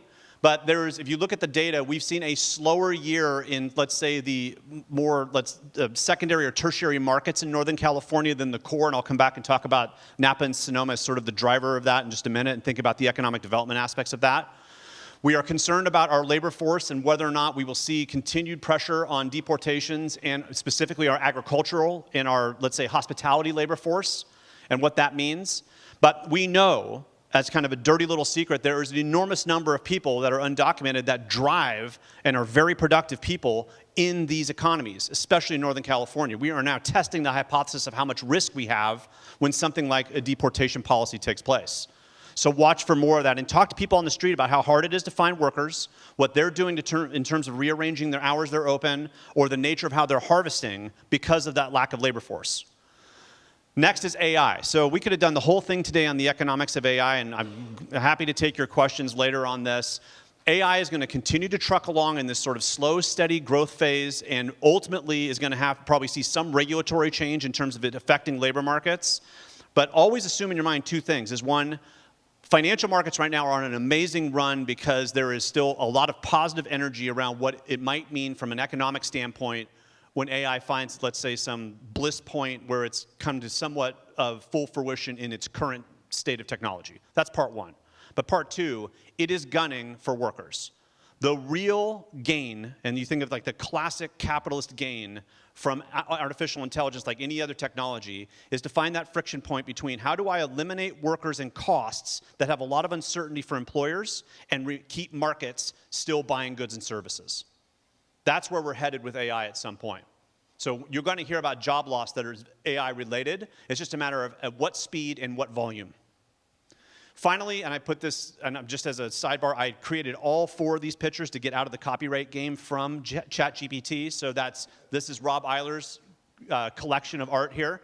There's our Angus heifer right there on a grassy knoll right next to the ocean. That's meant to be my representation of regional agriculture here. So my family are sheep and cattle farmers from West Sonoma and West Marin counties, so we have a lot of Angus cattle out on the coast. Bottom line is that we do have kind of this weird friction. We'll talk about it with respect to the wine industry and cannabis in just a minute, about what we're going to do with agriculture and where we're going next, because we've got water issues, energy issues, land issues. We have what you could think of as succession issues within families and what's going to happen there. So we've got a lot of pressure on agriculture in this area, now exacerbated by what's been happening in the wine industry and what's been happening in cannabis over the last 5 or 6 years. I'll try to put that in some context about where we may be going from an economic development standpoint in just a minute. So let's talk about California's labor market briefly. I'm going to show you California's labor market, and then I'm going to show you relatively quickly a bunch of regional labor market data in the same lanes. The way that economists generally think about the aggregate level of workers is in 3 lanes. One is the labor force, the number of people that are working for somebody else, working for themselves, or looking for work. That's the blue line. The chunk of the blue line that is working for themselves or working for somebody else is the orange line. The distance between that is unemployment, and that's about the residents of California. So if you hear that the unemployment rate is 5%, that is a statement about the residents of a place, not about the number of people who are working locally. The number of people working in California for a working for a California-based employer, regardless of where they live, is the black line. So you'll notice that for most of the time between January 2010, so these data are monthly, January 2010 to August 2025, which are our latest data, the space between the orange and black lines was relatively the same in terms of the magnitude of that distance, but started to close a little bit of a gap getting to the pandemic. And then once the pandemic hit, those two got much closer to each other, and the reason behind that is Californians left California. They took their jobs with them. So before the end of 2023, these data, which come from California EDD, actually had the black line above the orange line for about 18 months. That so many Californians had left California as a result of the pandemic and were able to take their jobs with them. We had more people working for a California-based employer than Californians with a job. Okay? But then the data were revised, and then we got that distance instead. So that's just a quick sidebar. The circled area is actually more important.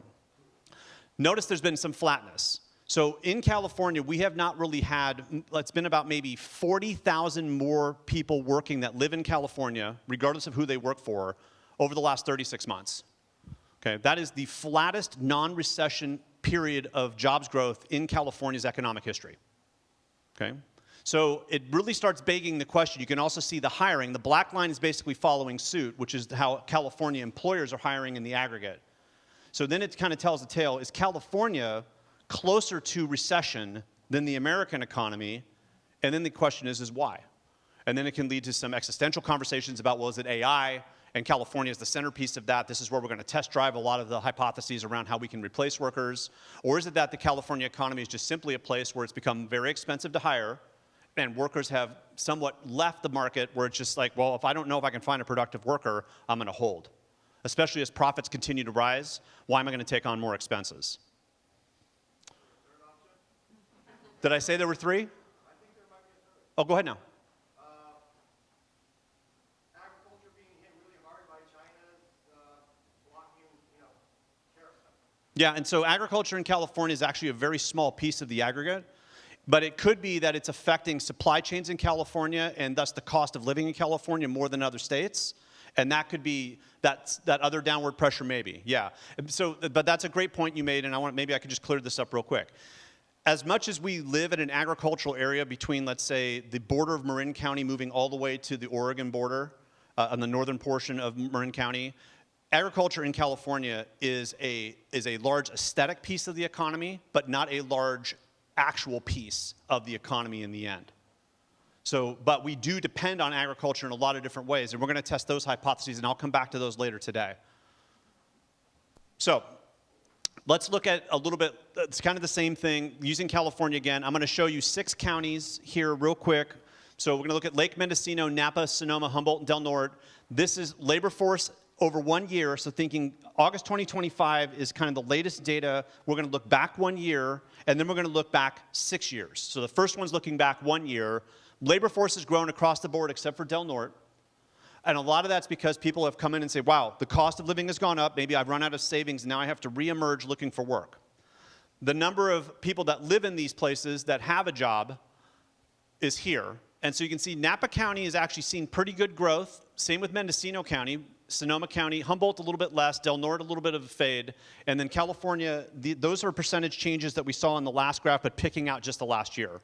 Now, if I look at the next 6 years, or last 6 years, real quick on the 2 clicks, you can see it's not as much steam behind it in terms of the orange columns. So the orange columns are good. The blue columns are good if we're hiring simultaneously, but as the blue columns rise, it puts more pressure on the local population to find workers, or to find work, And if the orange is not rising in tandem, it means we have a rising unemployment rate, okay? And more general social pressure because of that. So you can see in Sonoma County, while yes, the last year's been okay, Sonoma County is a place that has really not quite recovered from the pre-pandemic level. And it's one of many counties, Marin and Sonoma County specifically, in let's say the North Bay and then thinking more Northern California, they have not come back to the pre-pandemic peak. This is also true in Butte County.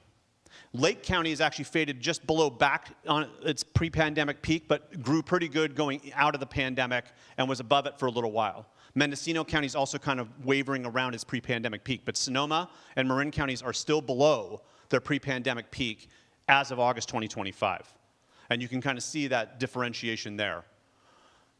Now, if we look at hiring and sort of thinking the black line in the California graph, where this is the number of people that have been hired locally regardless of where they live and how they commute, you can see that Humboldt and Del Norte have faded. Lake has faded a little bit. Napa and Mendocino have picked up, and Sonoma picked up a little bit. That's as of 6 years ago. 1 year ago, we've actually had a little bit more of a dynamic. So Lake County's actually picked up in the last year. Napa's picked up, but Sonoma, Humboldt, and Del Norte have all faded over the last year. So what's been intriguing to watch is to sort of see, have we reached kind of the latest peak, and what do we have to do? So you think about economic and workforce development and what's been happening since the pandemic. I think a lot of people were thinking that, wow, okay, we're going to have this construction craze that's going to have these large reverberative effects. People are going to want to travel again, so that's going to give us this really nice long-term boost. And the cool thing about this, that is specifically in Lake, Mendocino, Sonoma, and Napa counties, is that's going to boost our wine industry, which is going to help on the agricultural side, which is going to feed a lot of things. And now all that has suddenly started to grind to a halt.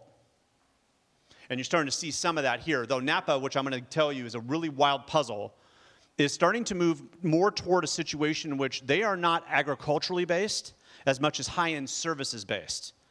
And they have not really diversified themselves except in this sort of really subtle way where the big question for Napa is, are people coming to Napa because of wine, or are they coming because it's kind of like adult Disneyland? Right? Where wine is one portion of that, but do I need to have an enormous number of vineyards to define myself as Napa anymore? That's kind of an existential question happening basically between Yountville and American Canyon. So if we look at the number of people that are growing in key sectors, I'm going to do this for the same geographies here in just a bit. Agriculture has faded since 2019. We're going to take a longer view. Construction has faded just a little bit. Manufacturing's picked up a little bit. Healthcare, we're going to come back to healthcare in a minute, has continued to burgeon along. Retail has faded. Hotel and restaurant has come back up, a lot of that around the resurgence of the traveler. And then all the other industries you can think of, we've seen a boost. That's California. Now, if we look at the same thing for Lake County, that's what's happened. So we've seen agriculture fade. We've seen healthcare boosted, a bunch of other diverse industries, but the retail, hotel, restaurants, manufacturing, construction, which we kind of think of in some ways as core industries alongside of agriculture, are all kind of sputtering along if you think of the long view beyond healthcare. Keep healthcare in your head. We're going to come back to healthcare in a minute. This is Mendocino County, same lenses. Look at healthcare. Look at the other industries. Here's Humboldt and Del Norte counties. Look at healthcare. Look at the other industries. Del Norte, look at healthcare. Retail's kind of an anomaly, and even Del Norte's economy, generally just like Trinity's economy, is kind of tricky to measure because of how small it is. So you get these, like, it looks really boosted, but 80 people, it can be a lot in Del Norte. How much of that is recovery kind of coming back? I'm not giving you that context here, but you can see the hotel and restaurants have faded a little bit, suggesting there's been a little bit more travel problem there. And then Napa and Sonoma look like this. So let me just stop here for a minute. Notice that contrast. With Napa, Napa has really been, if you think again of that space that lives between the Golden Gate Bridge and the Oregon border, thinking of west of I-5, Napa has by far been the star of the recovery period after the pandemic. It was also the star of the same geography coming out of the global financial crisis in terms of jobs growth and recovery, wealth recovery, and really kind of a general shift in demography that has now changed the complexion of Napa County. So just a real quick little sidebar on the data. the median home price in Sonoma and Napa County were basically the same in the year 2000. Napa is now $100,000 more at the median home price than Sonoma County. Okay, so that 25-year stretch in Napa County has really redefined the nature of the demography that lives in Napa County or does not live in Napa County except for part-time, depending on your perspective. But you can see the healthcare in all those cases. Why is healthcare rising at that speed generally? Who's got that one? Good. Good. Folks, we're aging, right? So if we're aging, there's a bunch of positive and negative aspects, because that's economics. We're going to come back to that at the end. What are we doing, pardon me, if we have an aging society, and the number one driver is shifting from things like construction and manufacturing, and maybe agriculture, depending on who we are, to hospitality and healthcare?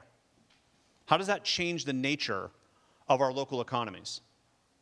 Okay, hold on to that thought. We're going to come back and talk about that in a bit. One way you can kind of monitor change, or what is at least seen as a forecasting tool, is what's happening with claims for unemployment insurance. So when you have claims for unemployment insurance, there's kind of two ways to think about it. One is initial claims. Who walks into EDD and says, okay, I lost my job, I now need to claim unemployment? And then the second one, which is continued claims, is how many weeks have we now paid for unemployment insurance, and is that growing or fading? So in places like Del Norte and Humboldt, over the last year, we've actually seen either a slight fade or a pretty strong fade in those number of weeks. And economists tend to use continued claims for unemployment insurance as a forecasting tool because it's usually a leading indicator of where the economy is going, because the supposition is the more weeks we're paying, the more people that are A, out of work, and B, not quite finding a job, so the duration of unemployment is rising. So positive on this graph is bad, okay? And we've seen that. If you look at the unemployment rates in Sonoma and Napa County, in Lake in California, and even in the other places, we've seen a boost in unemployment. We've just seen a fade between how much we're hiring regionally and how many people have now emerged looking for work. So the thing is, you look at Del Norte and say, how is that even possible? Well, it's possible because maybe from last year, people left Del Norte County. So the one thing we don't know, which is tricky, we don't have to deal with this in California at the state level, is how much migration has taken place. So when you look at these data, and this is something just to think about, we know there's been a slowdown in hiring in general. We know there are pockets of growth. But then the ultimate situation is how do we foresee change in such a way that we can react to it from an economic and workforce development standpoint? Okay, I tend to use these data, but with some caveats, especially in smaller, more rural places in California. Sonoma and Napa are basically following exact the suit, and you can see in California and US, which are the bookends on this graph, are both rising, showing a slower movement of the economy, which is exactly what the data suggest.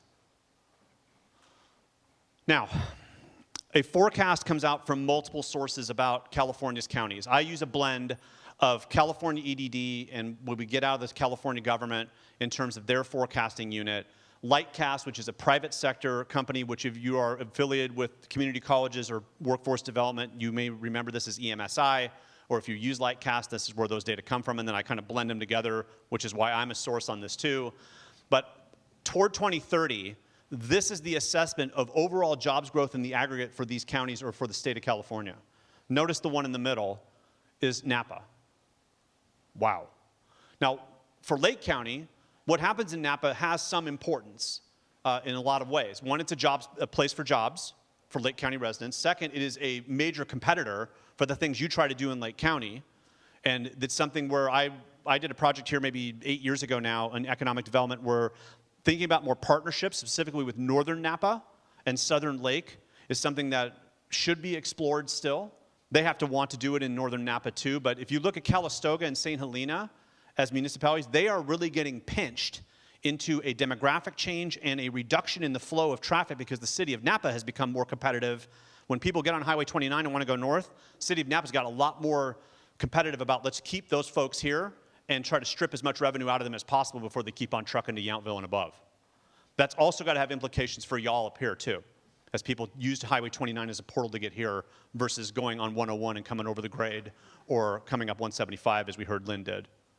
Now, if you look at California, about 2.5% growth, that is anemic labor market growth over a 5-year period, or over a 6-year period.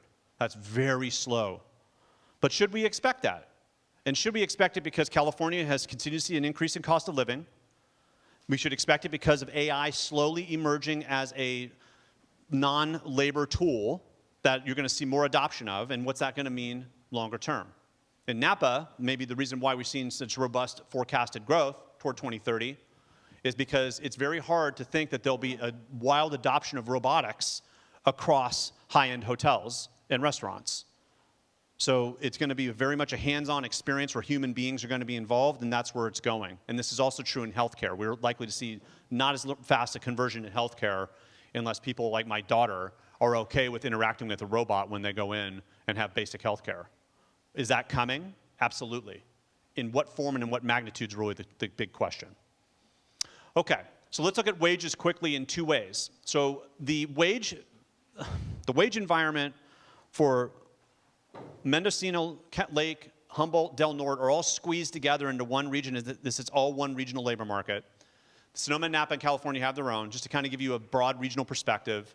So that's 2019's wage. So we're going to march very quickly to 2025, and you're going to see this nice stepladder effect. So the good thing about the stepladder ending in 2025 is notice for, let's say, coastal Northern California, thinking Mendocino North and then and with Del Norte and then Lake, is that that's a pretty good boost. That's almost $6 more an hour over 6 years at the median wage. And you can see that kind of mirrors more or less what happened in Sonoma and Napa and what's happened basically at the state, though the states may be moving a little faster because of the urban areas in California. The median wage in San Francisco right now is about $38 an hour. In San Jose, it's a little over 40. In Marin County, it's about 36. However, what is the number one potential driver of why we saw that change? So yeah, so healthcare, but exacerbating what sort of core macro issue? Starts with an I and ends in shun. Okay, there you go. Awesome. So inflation.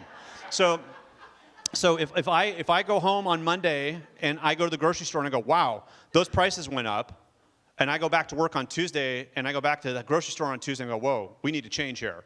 So one of the major drivers in wage increases are just keeping up with the cost of living. And if you think about the march of inflation from 2019 to 2025, that actually looks like a pretty good step-laddered picture of when we saw the boost, saw it come to fruition in labor markets, and then what changed. So that's great, but that's nominal. The next slide is what happens after you adjust for inflation. So just real quickly, stop, thank you. That's how much change has been in true purchasing power because of inflation being backed out. So one of the critical aspects of trying to understand the wage environment is it's great if you're being paid $6 more an hour than you were 6 years ago, but what's it really buy you? In this sort of coastal Northern California, it buys you about $1.05 or $1.10 or $15 or whatever the math is. I'm looking at that real quick. It's actually $1.12. Okay? So that's the thing that kind of gets lost in the shuffle is the effect on inflation for people, especially lower to middle income households, right? What's happened with inflation, thank God, is not affecting my choice to go to Starbucks and spend $8. But it is affecting a lot of people's choice, especially if they are making marginal choices about putting food on the table. Then if you go and look at food banks, and now with SNAP benefits that have changed, and if we have healthcare benefits that ultimately see some change in the open market, that's going to put more pressure on those lower to middle income households. Then you have to start thinking about what that means for migration patterns and where job growth is actually giving them some relief if I go from Lakeport and I move to Des Moines, okay? Or Omaha, or Austin, Texas, okay? Let's talk about the wine industry. So these data are from 1940 to 2025. The share of Americans reporting that they consume alcohol on a weekly basis. These data came out in the Wall Street Journal. The Journal had a really nice story about what's happening in the wine industry maybe 4 weeks ago. So I took that graph out of there because of that. So notice that very fast cut in the percentage of people reporting that they're actually consuming alcohol on a weekly basis. So is there a demographic change in terms of alcohol consumption? Absolutely. Is that demographic change leading to some existential choices in the wine industry, specifically from vineyards all the way up to tasting rooms? Absolutely.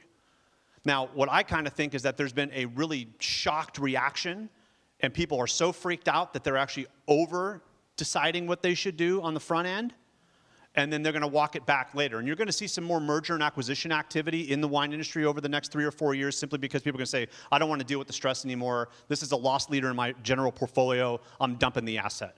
And that's because I've made 40% in the S&P, so why am I going to sit here and have this headache brewing when I can just take that money and shove it into crypto? We have demographic change. This is also kind of the sort of the end point of the pandemic shadow in a couple different ways. And one is that people drank a lot during the pandemic. And you can kind of see those little boosts, okay? But my daughter's generation, and like let's say from her age up to like 25, she's 18, up to 25 or 30, they're changing the nature of how they're looking at alcohol as a part of their lives, okay? Now that's going to affect spirits, beer, ready to drink, which is kind of this weird blend, and you know, God love you if you like those RTD drinks. I don't know how anybody does it, but that's fine. And then wine, okay? So, and then we got to think about marketing. So there's a lot of non-alcoholic drinks that have come on market. Just in people now, which I still can't figure out, sit at a party and just sit there with something sparkling in their hand, and then it's just like, you know.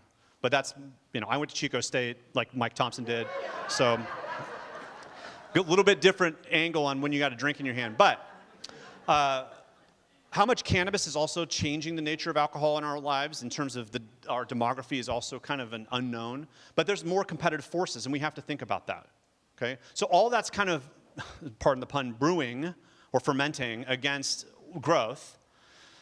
And some reaction is the following. If you look at the percentage change in vineyards over the last few years, 2020 to 2021, about 1% of vineyards in California were taken out. 2022, there was a slowdown because we saw a boost in sales. And so that slowdown, which was naturally happening, started to slow down a minute.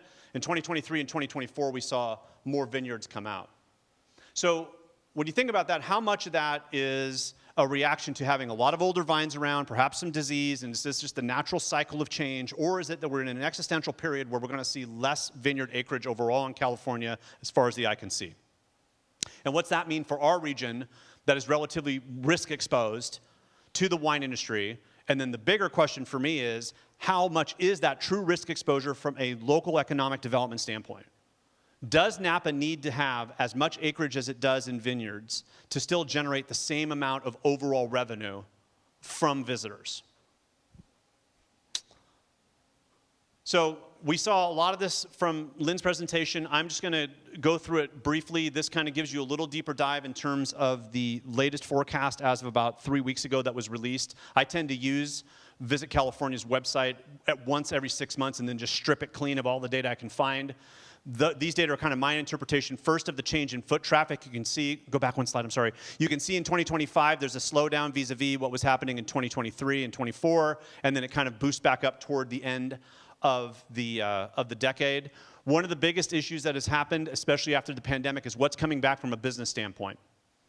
So we've seen business travel go through a kind of a roller coaster in California over the last few years, where we saw almost no business travel until maybe 22 or 23. And then we saw a big boost in conferences and in business travel, and now it's flattened out again. So we'll see how long that shadow effect continues. The total visits and the spending is probably the biggest deal in terms of thinking about what happens from a local revenue standpoint, not only from private sector, but also things like TOT and sales tax revenues. So that also looks pretty good toward the end of the decade. The one thing to think about is how much of that is predicated upon financial markets remaining stable. For example, if I take a 20% hit in my portfolio, will that mean I'm going to ratchet back how much I'm traveling? And then how does that hurt tertiary, secondary versus primary travel markets in California differently? Which is a great research question. There's not a lot of what I would consider to be strong research about the nature of how financial markets hit specific markets in California. And when I didn't show you the S&P and its growth, it has been absolutely wild what we've seen in terms of returns to our equity markets over the last 12 and 24 months. How much am I traveling and how much am I spending when I travel as a function of my wealth versus my income? That's also thinking about how we travel. So Napa, I personally believe, is very much a function of wealth as much as it is income. If wealth contracts, I think Napa is one of the places you'll see a hit more immediately than other places. But when wealth continues to burgeon, people keep on trucking, and the city of Napa and the county of Napa have just played that out to a T because they're kind of the portal to the rest of wine country in a lot of ways in people's minds. And Visit California has helped that along in the sense of really seeing Napa as a centerpiece of traveling to wine country, which has been great. Now, if we look at the change in occupancy rates, this is the change over the last 12 months. Occupancy rates have kind of held firm to a certain extent. Over the last 6 months, it's faded a little bit in Sonoma County, a little bit in Palm Springs. I kind of give this as a broader look at California. San Francisco's actually seen a pretty nice boost from a RevPAR standpoint, which is the product of occupancy rate and the average daily rate. This kind of gives you exactly what revenue is derived from the number of rooms that you put out there in the market, and really is the basis of transient occupancy tax revenue as well. Let me just hold here on this slide. You can see South Lake Tahoe has actually had a pretty good year, and that's because the snowpack was really good. Marin County's actually been kind of burgeoning alongside of San Francisco. As San Francisco's come back, it's reverberated over the bridge. But Napa, there was a lot of consternation in Napa that we would see a pretty sharp downturn in 2025, and from a RevPAR standpoint, it's kind of held firm. A little slower than it had been the last couple of years, but not fading quickly. What has faded is the overall spending when people come to Napa. So if you look at taxable sales across the region, they've all faded from a percentage standpoint. Now, the thing about looking at taxable sales as kind of a statement is how much of that is also we've seen more discounting take place, so I can actually get more with the same dollar. And we had to think that some of that was going to come back, okay? But it's a better picture than having a full fade across the board, which is good. And as the forecast suggested, if we can get through 2025 and kind of see more clearly where the economies are going toward the end of the decade, that should help travel throughout California. Yes? There's a lot of disparity between Napa and Sonoma. Oh, sure. Can you speak to that? No, 100%.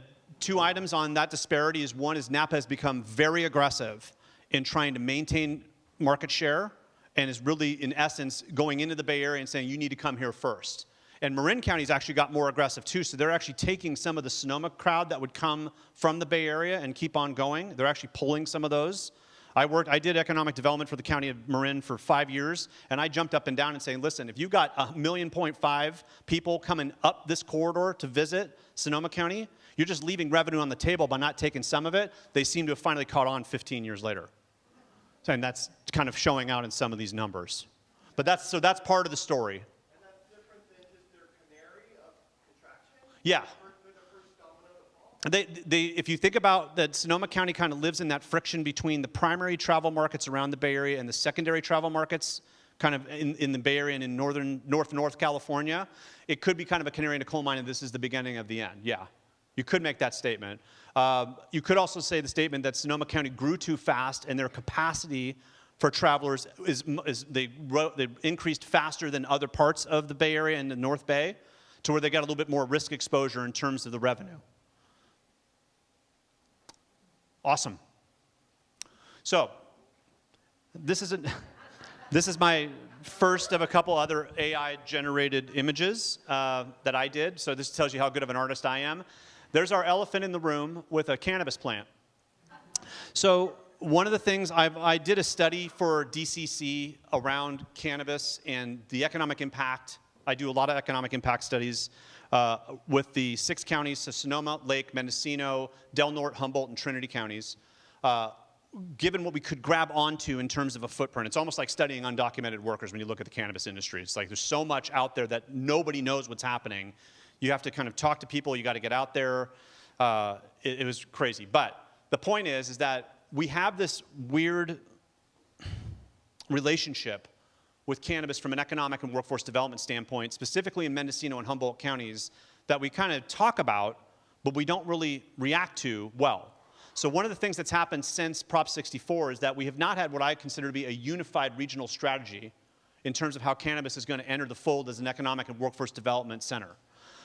Next is that we have not had what I would consider to be great regulatory focus in terms of legacy farmers and entrepreneurs. So one of the things I learned in the study we did was how much Mendocino and Humboldt counties have under the surface of the water people that have been cloning cannabis for medical purposes for decades, but were not given a pathway by which they could patent that technology and really see it come to full entrepreneurial fruition over time. They were just kind of left to their own devices.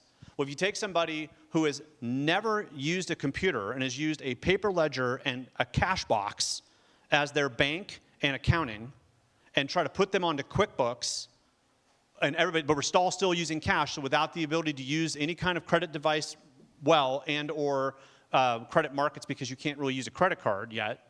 You can depending on how you do it, but I'm not going to tell you that story. But the point is that the regulatory environment was not there to say, we want to support your transition from this sort of bizarre underworld economy to one that wants to be over the surface of the water for the rest of your life.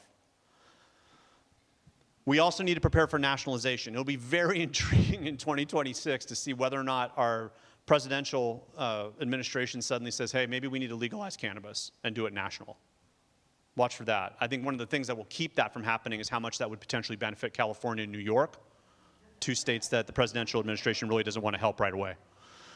And then whether or not we can do a tourism strategy. So ever since I started doing economic development consulting, I've been asked a question, especially in Marin, Sonoma, Napa, Solano, Yolo, maybe Yuban, Sutter, Lake, Mendocino, Humboldt counties.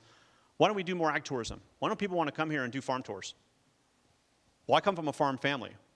Those farmers really don't want people tromping around that don't know what they're doing. It just looks like a liability parade, right? So we also, from a cannabis standpoint, two things are happening. One is we don't have a centerpiece by which people can come and tour cannabis, specifically in Humboldt and Mendocino counties, okay? That's kind of part one. And part two is logistics. How the hell are we going to get people there? Not in trickles, but en masse. So Susan suggested I'm a flexible person. She's actually the flexible one. Last year, if you came to this, you saw me on a screen. The reason is because I took a flight, maybe like a jackass, from San Francisco to Humboldt, and we got over the airport, and it was too foggy to land, so we went back to San Francisco. And they tried it 3 times and got it done at like 10 p.m. Anyway, so you got to think about the logistics of getting people there. So if you want a tourism strategy, you need bodies. Where are they going to come from? So we haven't really thought about the geography and what that means. So you want a broad tourism strategy. You're the centerpiece of historic cannabis in California. How are you going to get bodies there? So real quick on some data. The Department of Cannabis Control, if you want to find out more about the cannabis industry, you might think, well, why don't I go to the state regulator? And the answer is they've actually, over the last 24 months, developed a dashboard for cannabis. It's not a very good one, unfortunately. So I'm going to show you some comparisons. Humboldt, Mendocino, this is the number this is the millions of plants that they have regulated, counted in 2020. Kind of what you could say was the initial peak coming out of Prop 64. Then we have Lake and Los Angeles, Monterey, and Santa Barbara counties, which are kind of other sort of coastal counties that have seen some growth in cannabis. 9 million plants in Santa Barbara in 2020. Then indoor production, you can see Los Angeles was amazing in terms of coming out in the number of the millions of pounds that they were harvesting out of indoor facilities. Outdoor looks like this. Humboldt really then suddenly pops up, 4.1 million pounds of harvested cannabis outdoor. And then mixed light has really been where cannabis has happened in Humboldt and Mendocino County, this sort of variable light sort of format.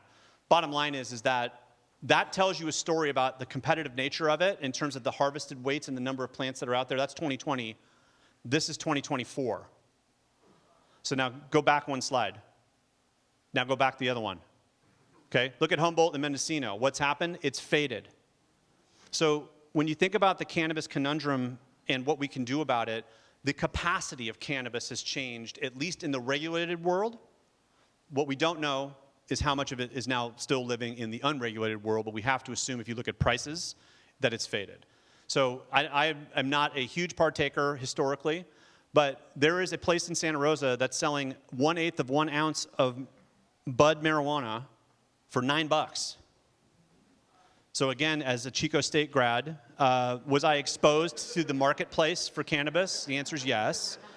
And if you think about inflation since the time I was an undergraduate and a $9/8 vis-a-vis what it was in the time I was in school, which I won't reveal, whoa, right? So that is, it's a serious change in the way that it's happened. It just has been this really weird blend of a lack of focus on not now, but 10 years from now, what should be there. Okay, from a housing forecast standpoint, the reason I say all that is because one of the reasons why we've seen maybe a fade on the far right-hand side in terms of look at the counties that are the slowest growing or in fact seeing a fade in home prices, and not only now, but toward next year, are Mendocino, Trinity, Humboldt, Lake, Butte counties. What do they all have in common? They have kind of two mixed bag characteristics over the last 7 or 8 years in common. One is fire. So Butte County is still sort of reeling from an economic and workforce development issue in terms of how it's dealt with past Camp Fire or post-Camp Fire and what's happened in Paradise. That's still sort of hanging around in terms of the housing market, as well as rebuilding in Paradise at lower prices, which is dragging down the median. In other places, it might be cannabis related. That as the cannabis industry has faded, more properties have gone up for sale that were maybe related to cannabis, and it's just changed the supply and demand characteristics. We don't know for sure. The data are not disaggregated enough to make that kind of a claim, but just having eyeballs and knowing these places, it makes you wonder. On the left-hand side, Santa Barbara it still has a relatively robust forecast. Santa Barbara, the median home price since August 2019 has gone up 61%, okay, and is forecasted to continue to grow. Kings, Kern, Madera, San Bernardino counties, all somewhere in the 45 to 55% growth range over the last 6 years as well, okay? Humboldt, Trinity, Mendocino, Lake counties, all kind of in the low single digits, and in fact, for Mendocino County over the last 6 years, it's basically flat. Population may be affecting that as well. So this is a 25-year look by Department of Finance about what might be happening with respect to population change in California across a bunch of different counties. California may be only going to grow 6.4%, okay? Solano County, almost 30%, and that's because demographers in Sacramento believe there's going to be a new municipality in Solano County that's going to augment the number of people living in Solano County almost overnight once it opens up for business, called East Solano. If you've heard of an organization called California Forever, the main function of that is to have a new municipality in Solano County, perhaps around shipbuilding, but around a sort of technological new frontier in terms of how you live. We'll see how that plays out. But look at the far right-hand side. Lake, where we have Del Norte, kind of negative, Sonoma negative, Humboldt negative, right on the borderline of basically flat growth. Everybody else is basically between Contra Costa and Del Norte on this graph in terms of Mendocino, Trinity, and Humboldt and Sonoma are all kind of blended in the low double digits.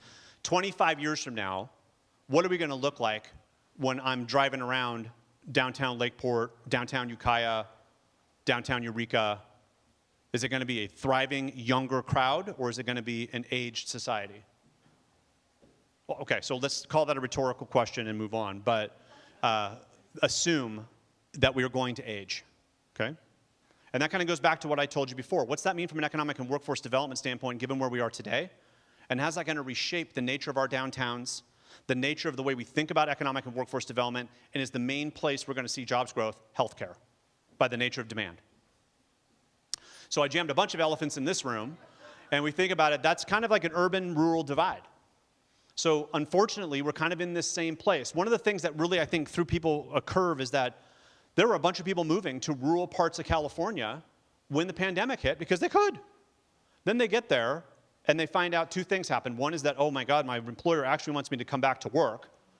And as part 1B of that, maybe I can stay here, but if I stay here, I got to take a 25% pay cut. And then the second is that once I actually look around and it's like, whoa, there's not a lot of people here. And I used to live in a place that had 2 million people within a 5-mile radius. So that changes the nature of the nightlife, it changes the nature of the amenities, it changes the nature of your lifestyle. And I've seen people move to Montana and then come back. And that's a different ballgame because it's cold in Montana, real cold. But we got to think about that in terms of what that means and how housing prices and sort of the way we think about construction is happening. We're going to have a lot of discussions about water and power, tourism, and agriculture over the next 5 years. Data centers are a place, when you think about AI, they look very attractive. They don't generate a lot of jobs, but they generate a lot of energy demand. So you're going to see a lot of municipalities wrestle with that too, especially in urban areas where there's space and there may be excess supply in the short term of power and water, but that'll get sucked up pretty fast. We also want to think about that competition, and ultimately we want to think about industrial niche in rural California, specifically in these counties. What can we put on paper that says this is why we're special and different? So, to finalize, I feel like these are the 5 challenges for these counties and thinking about northern rural California. You could even blend Shasta and Butte counties in this, given where their position is regionally. Healthcare services are going to be the major force that's going to drive a lot of the sort of the underlying energy behind construction efforts, other retail, other services that are professional services. Manufacturing may come and go, but can we see that more? Can we see that expand out from hubs because of more telehealth and broadband expansion? That has been going on for years. We need to have that happen. When we think about disaster relief, one of the things that's also been intriguing to watch is how much rural California is sort of betting on the idea of another wildfire every year. Right? And how do we become more resilient? It's absolutely necessary to be resilient, but it cannot necessarily be a cottage industry unless you're having it happen on a regular basis. You're going to sit there and wait.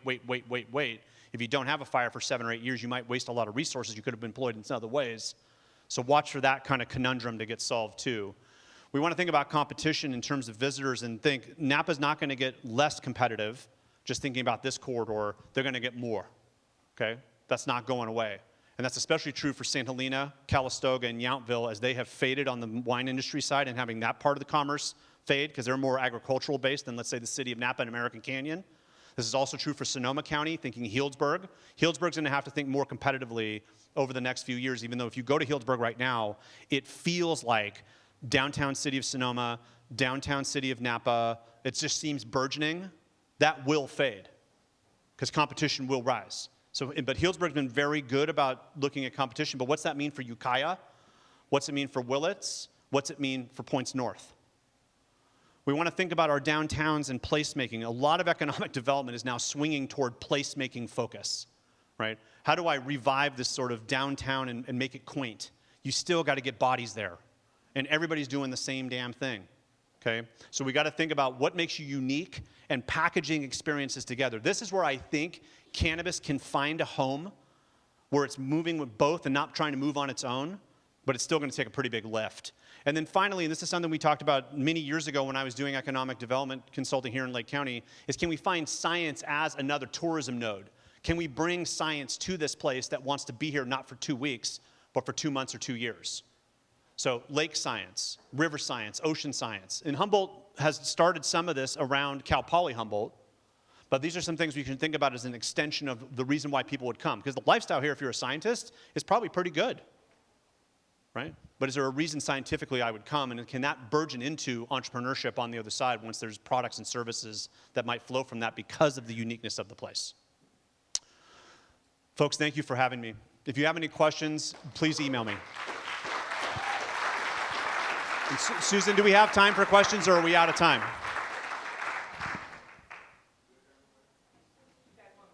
We got one question here, and then another one, and we'll take these two. And again, email me if I don't get to you. How does the big, beautiful bill is going to affect rural healthcare in our counties? So the Over the big, long beautiful term. bill is going to make healthcare more expensive, and it's going to make people decide probably not to go to healthcare on the margin. So there'll still be demand, and it'll probably at least keep growth going in rural California, but it'll be less growth and more people sick. The people make marginal decisions about putting food on the table and paying for healthcare. So we'll see when the shutdown ends whether the Epstein files flow and then there's a healthcare outcome or some other mix. So, but yeah, TBD, you got it, thank you. I have a... nuts. But yeah, but expect that that's going to be, unfortunately, it means a detriment to social outcomes. I'm not sure if this is a rhetorical or a practical question, right back here. Humboldt County's labor force peaked in March 2010. I've got Fred on my phone here, so I'm geeking out. Awesome, good for you. Yeah. And so since then, we've lost just about more than 7,000 people in our labor force, which is over 10%. So the question I have is, going forward, do we focus on increasing our labor force to drive the economy, or focus on the economy, however you want to define that, to bring up the labor force? And we saw huge labor force gains as a result of economic growth post-war, right? Because everybody migrated in to work in the mills. So the latter. The latter. The latter meaning that, well, let me at least give you one way of forecasting forward. If you don't have a thriving economic center that actually is a driver of why people live there, they will still come because of the aesthetics and the relative cost of living, and it will more quickly age the local population, because that's who will come, is aged wealth.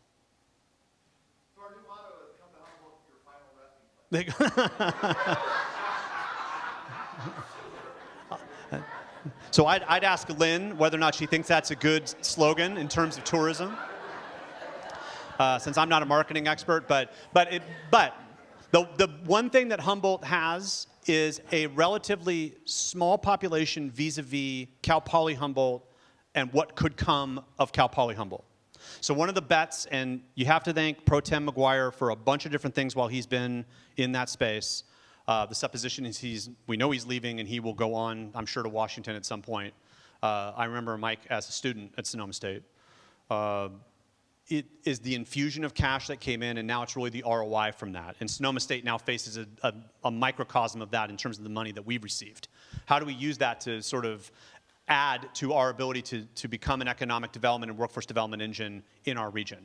So Cal Poly has that power, and then you got to think about how does it turn into more entrepreneurship. And again, if you go back one slide briefly, if you think about the niche, what science can flow that becomes entrepreneurship and unique, if not regionally, globally, that would drive people to look and have eyeballs on Humboldt County as a place not just for marijuana and fog, but for something that is science-based and equity markets-based.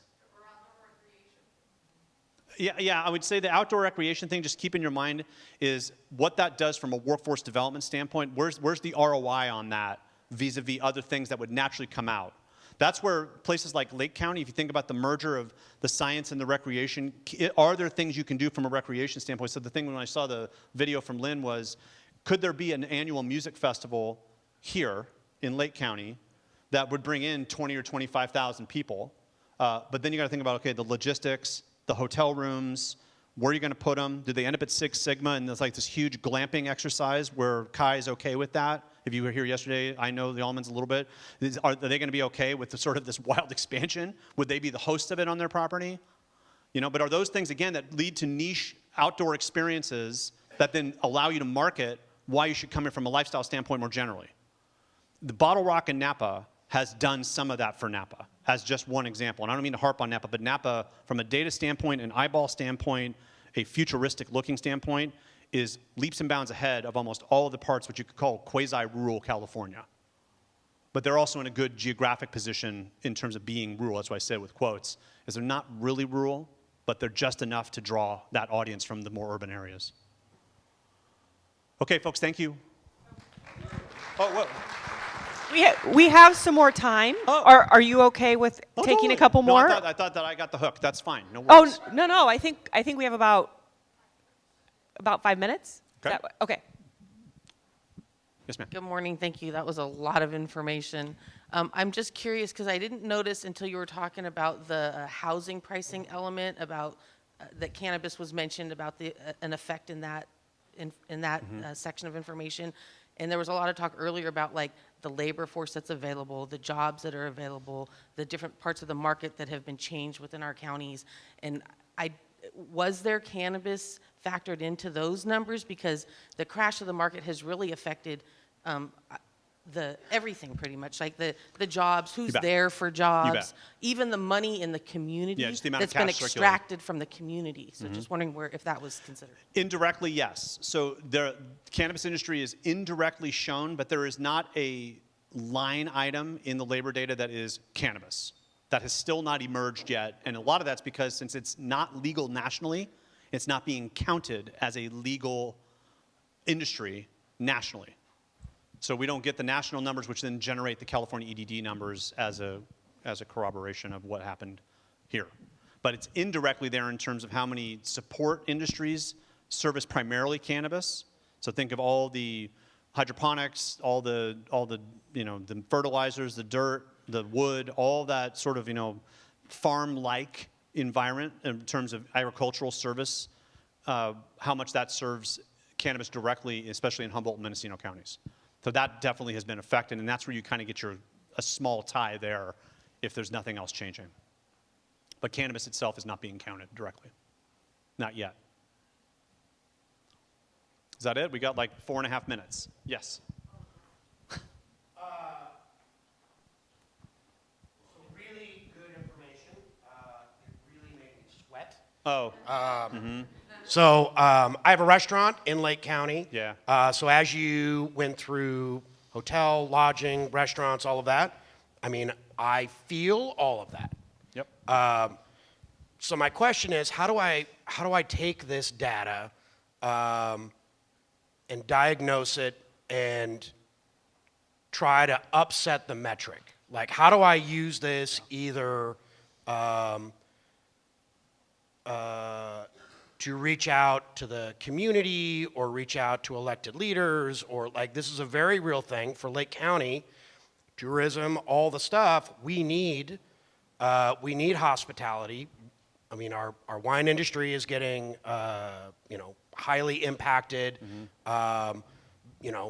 We have slim hotels for lodging, and slim, restaurants and, that kind of thing. Like, how do we, from a policy standpoint or something, like, how do we upset this metric? How do we take that data and go, okay, if we're going to drive, we want to continue to drive tourism. And I think you also had a slide up there for the Visit California.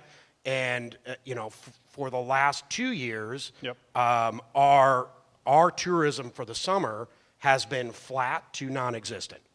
And so how do we take this data, not wring our hands and be woe is me, but how can we interpret this data and diagnose it and create plans to move forward? You bet. So great question. It's probably the number one question for a bunch of places in rural California in terms of how do you look at what's been happening, especially in the last 24 months, and make sense of it from a strategic standpoint, right? So then the idea is don't think tactically, think strategically, and then what do you got to do underneath it? My take is this. I think you have to pick 2 lanes to run and focus on those 2. Can you think of 2 unique things or 2 unique either reasons or industries that would draw a consistent crowd?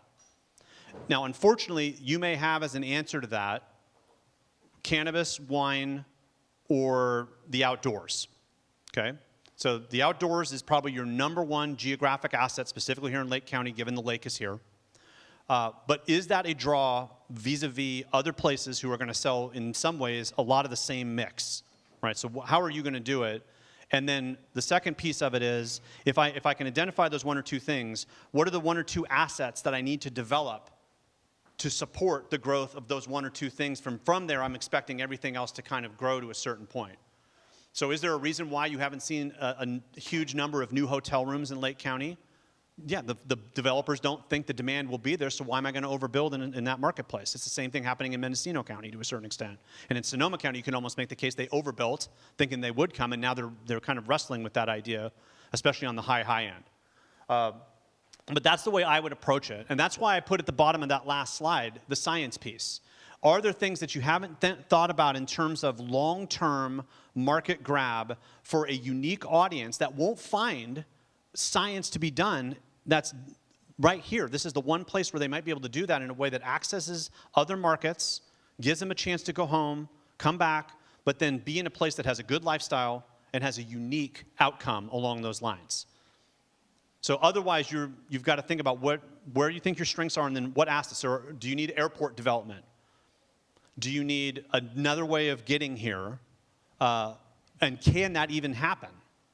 Right? So those are the same things we asked 7 or 8 years ago when I was here, and they still kind of exist. And if you take it all the way up to the Oregon border and you really think in a long view, what has evolved? It's been very slow. Okay? But that's kind of the nature of rural places. Right? The trick now is that if you want to see something burgeon, you've got to get more active with it and think, where's your niche, and what do I need to support that niche from an asset standpoint I don't currently have? Yes, sir. I wanted to share a thought in response to that question and see what you think about that. And as you said, lots of rural counties facing the same thing. And one of the big things that I see with small businesses, whether they're restaurants or hotels, whomever, is there's a need for more in the shoulder seasons. They can be at capacity all during the busy season. Yep. But that doesn't sustain them. Correct. In a shrinking population community. And so one of the things that I've been really trying to promote is how do we find ways to leverage our assets in a different way so that we can have more steady flow of people in during the off seasons, if you will, that sustain those businesses and invite investors and so forth. So I just wanted to get your thoughts on that. No, absolutely, and I don't know what the market is on the science side, but if you think about that, would you have that consistent audience that would kind of flatten out the seasonality? Because they would come and stay and be. It wouldn't be they're here May through October. It'd actually be here through the off season because they're doing something that they need to be here through the off season. That's the trick, especially in rural places where the seasonality is very high. Why would you come and stay on the off side? And then there's a logistics standpoint, right? If you've got a road closure on the grade because there's snow, now what? Now you've had, your 3 main portals, you've now down to 2, or maybe there's 4 really in the end of the day. But if one goes away, are people going to go, why am I going to drive another hour and a half out? I'll just stay in Sonoma County. Right? So there's some things you've got to think about. How do I eclipse some of the natural constraints? And can I? And if you can't, then go a different direction in what you're focused on that may not depend on that. And a more consistent visiting audience, once they're here, might flatten some of those sort of marginal choices out. But will air travel ever come here in earnest? I don't know. It's hard to imagine that the scale would be here unless something changed dramatically. So thank you. I think that we're going to wrap this up now, and then you can Thanks, folks. talk to Dr. Eiler on his way out. All right. 1, 2. My experience has been, Dr. Eiler, if you're still in the room, that in these kinds of conferences, when the economist comes up, the wow leaves the room as they step up to the platform. But you, Dr. Eiler, have brought the wow and have catalyzed and ignited some thoughts. And so much appreciated, much appreciated. My name is Don Smith. I am the Director of Community Wellbeing and Engagement for Adventist Health Clear Lake. We're a rural healthcare organization that believes in community infrastructure that encourages physical health and economic frameworks that support opportunities for all members of the community so they can thrive. We believe that a strong, equitable economy is foundational for what we call improving the social determinants of health. I am honored to represent these core health values, being on the board of a member of the Lake County Recreation Agency Board, the Lake County Chamber of Commerce right now currently as the president, and on the board of the Redwood Trail Alliance, advocating for building and expanding sustainable multi-use trails here in Lake County. And it's a privilege to do that. To highlight, just an example, to highlight one of the most beautiful resources, we talk about resources that we have here in Lake County, and geographically, one of our most beautiful resources is Mount Canocti itself. And so we as an organization have had the privilege of supporting the Lake County Parks and Rec and the Lake County Recreation Agency Board as a peak sponsor for the inaugural Mount Canocti Climb 5K, happening tomorrow morning. This is the first of its kind. I want to give a shout out to Lars Ewing as well and his team for envisioning this. It is going to have 150 runners will step to the start line tomorrow. We had to limit it to 150 runners. And we'll step up to the start line of a course that will be 3.2 miles and 1,600 feet of gain. The vertical gain, it will take your breath away. But they will need to save a few breaths for the view because the views will take your breath away as well. We believe these events will become a bucket list event for outdoor adventurers from beyond our county lines. And so with that in mind, we think about revitalizing a community through outdoor recreation. And so the panel that is going to be before us, Dr. Genevieve, is that right? I want to say that right. And Marchand, Professor of Recreation Administration at Cal Poly Humboldt. Represent. All right. We got Ben Rickelman, Deputy County Administrative Officer, County of Lake, and Elaine Hogan, Executive Director of the Great Redwood Trail Alliance. I like you already. Facilitating this group will be Calder Johnson. He is the Redwood Region RISE Sector Investment Coordinator for Arts, Culture, and Tourism Sector.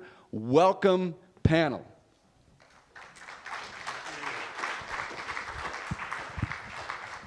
Hey everyone, give me 1 second here to set this up. All right, excellent, okay. All right, thank you, Don, for that lovely introduction. You also let me cross off all the parts of my notes here where I have to introduce you all. That's done. We're speeding on ahead. Also, quick note for everyone. What is this object I'm holding in my hands? What should its volume be set at? 0. This is the theater kid in me speaking right now. If I hear a cell phone go off, I will stop the panel. I will politely walk over to you, take the cell phone, and you'll get it back at the end. All right, so I also feel like we're following a heck of an act here too. I want to give a huge shout out to our last speaker. There's a lot of stuff that I'm already thinking about, and I'm going to change a little bit of my introduction on the fly because of that. So first off, some important things to frame outdoor recreation. Let's just start with some numbers. In California, it is an $80 billion industry. If Senator McGuire were still here, he would say, what? It's the largest in the nation, right? It is only 2.1% of the GDP of the state of California. However, it has a particularly outsized effect because of a lot of different things, right? Part of it is because it's integrally connected to the state's brand. We just heard a presentation this morning, right, about what is California? The ultimate playground, right? We come here to play. Also, we see about how outdoor recreation, and we've seen this yesterday and also today, how it connects all of these other different industries, right? We just heard a lot about Napa Valley. Napa Valley has a wine trail, integrating outdoor recreation into how they're marketing themselves. If you look over at the Smoky Mountains, you look at the Blue Ridge Craft Trails, integrating artisans, arts and culture, heritage into that region across a regional trail network. Also, if we're looking at other important outcomes, health outcomes, right? We know from decades of data about what outdoor recreation does for physical health, mental health, community health, and well-being. We also know that in terms of quality of life, how important that is for the people who live in these spaces, and also for recruiting, those new businesses and those industry niches that we were just heard, right? If we're talking about, I think about every conservation scientist or natural resources scientist I've ever met. They all love mountain biking. They all want to go kayaking on the weekends, right? So absolutely, if we start having a really high quality of life oriented towards those sorts of lifestyles, we attract those sorts of industries. So with that framing in mind, I'd like to move on to the panel here. Hi, guys. Hello. You're so far away. So just to start out here, we got the quick introduction to all y'all, but I wondered if first I would go down the line and tell us a little bit more about each of you, and also if you could mention one particular. This is from Senator McGuire again. I got really jazzed whenever he comes and talks, right? If you could mention one thing that you are extra super excited about, and the positive effects that it is having, or you think it'll have for where you live, your region, in outdoor recreation. Yeah, let's go. Okay. Hi, everyone. Okay. I'm Geneviève Marchand, by the way, or Jen, if you don't want to go by the French name. You just want one thing I'm super excited about? It could be two. I mean, if Okay. if I feel like I'm going to do a little plug at the same time. So I'm a college professor at Cal Poly Humboldt, and this semester my students are working on a special class called Outdoor Recreation and Tourism in Oric. Kind of curious, how many of you know where Oric is? Okay, keep your hand up for a second. How many of you have driven through Oric? Now, how many of you have actually stopped in Oric? Okay, all right, there's still some hands up. All right, so very excited about this. Basically, my college students and I, and with one of my colleagues, Era Packmeyer, we're working on developing outdoor recreation and tourism for the town of Orick. And when I'm talking about the town, I'm talking about like Main Street revitalization, not the exterior of town, but making sure that people are actually seeing Orick and stopping in Orick, and that outdoor recreation can be a driver for their economy and their community. That was great. I'm going to go in a similar light and bundle a few things together here. So I'm excited. Building resources and connectivity in Lake County. So the county put together a park recreation trails master plan. Don mentioned joining Redwood Trails Alliance.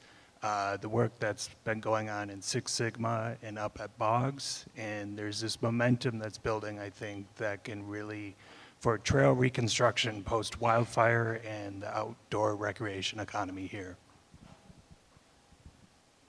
Hi everyone, Elaine Hogan. I'm the Executive Director of the Great Redwood Trail Agency. So I'm the first Executive Director. We were just formed as the successor agency to the North Coast Railroad Authority about 2 years ago with an entirely different mission to turn the former Northwestern Pacific Railroad corridor that has been unutilized and underutilized for decades into a public access recreation and active transportation opportunity. So some things that I'm really excited about, we are also going through our master planning process, and that has been the primary focus of the agency since we were created in 2022. We're looking to finalize that master plan and adopt it in March of next year. We've gone through a significant tribal involvement and community engagement process and received hundreds and hundreds of comments that have really helped strengthen that document. And we know that those partnerships are going to be important to further develop through the life of this project, which is a multi-generational large project, over 230 miles of new trail to be developed in Mendocino, Trinity, and Humboldt counties. And that's not even to mention the southern segment of the line, which SMART, the Sonoma Marin Area Rail Transit, manages and operates. And that between the northern segment and southern segment will get us over 300 miles of contiguous trail. So you'll be able to walk or bike from San Francisco Bay to Humboldt Bay. So I'm excited about that. Yes, I'm very excited about that. And also kind of going off of some of the things that Senator McGuire was mentioning yesterday, we did receive a Prop 4 allocation with funding dedicated to advancing the trail, as well as for the protection of tribal cultural resources, which is of utmost importance to the project and is one of our goals, as well as for environmental restoration, especially in the Eel River Canyon area. We know that the railroad railroaded right on through without much regard both to tribal cultural resources as well as to, you know, the natural flow of creeks and fish passage to the Eel River and things of that nature. So we really have a great opportunity to fix that legacy and create a new path forward, literally and figuratively, where we're really working in partnership and in community. So those things are very exciting to me and is really the focus of our work as I continue to develop the agency. We've grown from one person, me, about 2 years ago, to a staff of 5. So really looking forward to advancing that and creating a strong organization to carry the project forward. Great, thank you all. All right, well, to follow up with that, so we just heard about the importance of selecting some very key strengths in your region, right? Things that you can really lean into. If each of you could share, in terms of outdoor recreation, what are some particular key, unique strengths that you think we have in this region? Really strong selling points. Well, so first of all, I feel like something I want to mention is that when we think of outdoor recreation, I think that often our brain goes to thinking about like rivers and forests and, you know, public land and human-powered activities and, or yeah, like walking, hiking, things like that. But I want to make sure that we know also that outdoor recreation is like what happens in like your community on a day-to-day basis. Like you have this amazing park here that I got to see on my visit. And, you know, there was like a ton of people that were like dancing in the park yesterday. I don't know if anyone knows. I don't know what was happening. There was like, oh, is that what it was? Cheer practice? Awesome. I saw a bunch of like teenage girls jumping up and down and yeah. So anyway, There we go. But yeah, so, I think it's important to know that like outdoor recreation is not just like our public lands, right? And our trails, and that it happens in people's backyards and on your street and your community. And so with that being said, like, I think, for us, like if I'm thinking about Humboldt County, which is, my area, I mean, it's a crazy playground of outdoor recreation assets. I mean, from the ocean to the mountains to snow to, in some places, a little bit of high desert, to rivers, to obviously, our giant redwoods, but also some really awesome parks. Like we just had a brand new park opened up in Eureka not too long ago, right? Which is like probably going to become an asset for tourists just to come and visit. So there's, I mean, it's all over the place.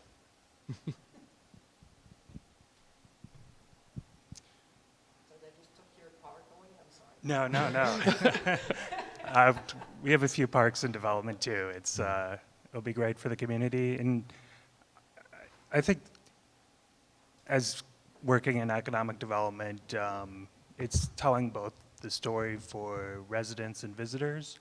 So our lakes are a great example. Bassmaster said Clear Lake was the #1 bass fishing lake in the country this year. It drives a lot of visitation. But it also, why it keeps people rooted here in Lake County, those kind of outdoor experiences and family connections is really important. So yeah,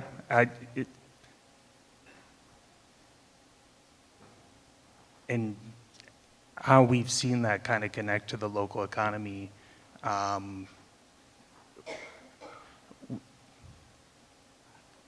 Let me get back to you on that. Great. So I'll just speak to my project because that's why I'm up here. There are obviously lots of assets that are in this region for outdoor recreation. I think the big opportunity that we have with the Great Redwood Trail is that we have a public linear right-of-way corridor that has been preserved. Over half of it has been preserved from Willits North to Humboldt Bay through the rail banking process, which is a federal process that preserves that property in one contiguous linear right-of-way. That we have the opportunity to develop into a trail for public access and recreation and active transportation, which is a lot of what it's used for right now. The section that we just finished from Arcata to Eureka, heavily used by cyclists for commuting and all sorts of types of user groups, honestly. It's been really fun to see everybody out and about using that. I've seen everything from little Shetland ponies with carriages to people in a variety of mobility devices and even people walking that entire 7 or 8 mile stretch from Arcata to Eureka. So I think as we invest in public infrastructure, such as the trail, that really drives all different sectors of the economy. I mean, we're going to need people that actually construct the trail. We're going to need people that build it, maintain it. We're also going to need the interpretive and educational elements that go along with it. So I think that the investment in public infrastructure really has a huge return on investment over a variety of sectors of the economy. So I just think it's a really great opportunity and really shows that investment in public infrastructure has those wide-ranging impacts across the economy. Yeah. Oh, sorry. Go ahead. You good? You're back. Yeah, and I was just, I think Boggs is a great example here locally. So there was the Valley Fire that had a really profound impact, and it took a while, but there was community building, and by 2018, with the Friends of Bog Mountain, and then working with the Redwood Trail Alliance, rebuilding those trails, it has a big impact with the tourism in South Lake, but also the community building aspect with that. And so there's the economic impact, but also keeping people rooted and returning to the community here. I was just thinking about this as you two were talking, that like I think one of our, in some ways, like maybe biggest asset is the fact that we haven't developed our assets. In that, when you think about like the state of Colorado and the state of Utah, which were some of the first one that had outdoor recreation offices, they've really owned in on like developing the infrastructures around outdoor recreation and their outdoor economy.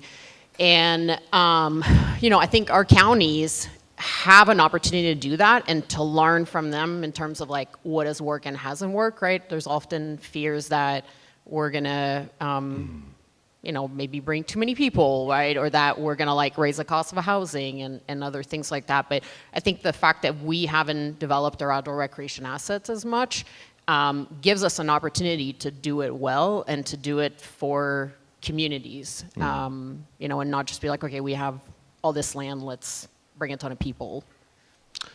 No, great. Thank you. That's actually a really great segue to one of my questions, because yes, you're absolutely right. Unlike, say, a place like Eastern Sierra, which, you know, I love all my friends over in Eastern Sierra, but absolutely they have an outdoor recreation tourism sector there that is highly developed, right? They really have found what they needed to lean into, right? What their unique selling point was. Here, right? You're absolutely right. We have more leeway, right? We are undeveloped in that area, and it's an opportunity. So with that in mind, if you were going to give maybe just even 2 or 3 suggestions or thoughts or big dreams for how we could be responsibly, effectively developing the sector here in our region. I think it's been kind of touched on in previous panels. One is just telling the story more effectively. We did recently refresh and relaunch our Trails website and integrated it with All Trails, Ride with GPS, Trail Forks. And I think, you know, with the disparate public lands here and trails, that can be a positive first step. But then building that lodging capacity in those events to create that symbiotic cycle. And when we've had well-programmed events, we've had good turnout. It's just increasing that volume and interest.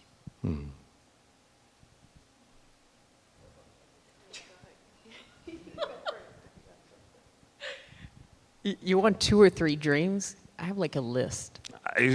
I'll cut you off at some point. Dive in. Well, I mean, I think some are for the area, and I think some are for the states that are going to benefit the area. So I kind of maybe alluded to that a little bit earlier. Like, so I think one of the biggest things I would like to see for the state, which is going to benefit us, is an outdoor recreation office of some sort. You know, and I know it's not very specific, and basically, like what we've seen in other states is that, so up to now, I think there's like 24 states that have some sort of outdoor recreation office, and all those states have fared much better with their outdoor economy, you know, and so we have an opportunity, right, as something that potentially could be coming in the future, and that's the dream of mine, because I think that it's gonna really help us kind of own in on like the differences that make outdoor recreation, like from, you know, the economic aspect, the community aspect, the, you know, conservation aspect, right? Like all of those like are kind of working in silos right now, you know, rather than like together, and there's not really a place at the state level, like you kind of have to like go and find all that stuff separately. And so then I think, you know, when you look at the county level, you know, obviously I have a dream for Oric. Like, by the way, I don't live there. I just was part of the Leadership Redwood Coast program a number of years ago, and we did a little, high five to the, we did a little visit there, and it just kind of like clicked that there was this little town at the entrance of the Redwood National Park that, you know, not that I want it to be Moab or Estes Park or Springdale, like for folks that might be familiar with those town outside national parks, but I was like, there's like this opportunity there that isn't happening. And so I would like to see, you know, the county and the state, like, look at those places and I think like work with them, right, to give them the infrastructures that they need to not just be like a place where people buy a water bottle and stuff to put in gas in their car, right, but they actually like spend money on Main Street. So, yeah. Great. Just building off of some of what Jen was saying earlier, you know, I really think the opportunity that we have, because we aren't as developed as some of the other areas, is the opportunity to do that intentionally and in close collaboration. That's also an advantage of us being in a rural community where we do have a lot of relationships and we do know each other. And so I think we have a real opportunity to consciously and intentionally build build the infrastructure for outdoor recreation in a way that benefits us here locally. We have a lot of local artisans, we have a lot of small businesses, we have local tribes. We just have a huge opportunity to collaborate on what it looks like, what that development looks like, and to make sure that we're coordinating so that people have a place to stay and they have appropriate amenities so they come to use the infrastructure that we're investing in. So I think there's just a lot of opportunity to do that well and to do that consciously as we move forward. So that is one benefit of not being as developed and being in a rural area. Just quickly with Lake County, mentioned earlier with the planted bearing acres of wine grape going down, there's certain ranches and rural lands that are looking at recreation and how that can drive business and also just diversification for their rural businesses. So I think there's a really opportunity there, especially properties located close to the state routes, and then how that can be paired with more accommodation. Yeah, I know. Just a shout out to our Visit California friends. I know that more accommodations in general was one of their major recommendations for the region. So absolutely put a pin in that one. We're going to look at all of you, but particularly Jen at the end there, because you have a lot of experience in workforce development in this sector. So, I grew up out in Trinity County on the Trinity River, and when you turned 16, 17, 18, like your first job was, okay, we're going to be a river guide, right, for the summer. That's what you did. Or you got a job waiting tables at one of the small restaurants that usually ended up trying to make all their money during the summer and then last through the winter. And I mean, it was a perception then, and I recognize still in my work nowadays that it is still a perception that a lot of these jobs in outdoor recreation, or really in tourism in general, or other hospitality-related industries, that these are service jobs, and you can hear people kind of like sighing when they say that, and that these are like jobs for minimum salary jobs. Right, minimum wage salary. Again, also thing to talk about, again, the seasonality, right? People, like that kind of stability or whatnot. Confronting those real issues, what have you all seen as effective means of workforce development for dealing with that? Okay, so I have to back up a little to get a context here. So sorry if I'm being a little professorish here. I feel like I have to explain some of this stuff before I talk about it. So, when we think about, what I think about the outdoor industry, so not just your outdoor recreation, but everything around the outdoor industry, generally we think of two sectors, the service sector and kind of your product sector. It's not a perfect way to separate it, the Outdoor Recreation Roundtable splits it up into three, so you could think of things like more technical conservation, right? But yeah, the manufacturing of goods. I mean, if you look just around the room, I would bet that half of this room is supporting the outdoor industry right now by either the shoes, the glasses, the coffee cup, the mug, whatever it is that you're wearing or using, right? So when it comes to workforce development, I think we have to think a little bit beyond the service sector, right? So that's not important, right?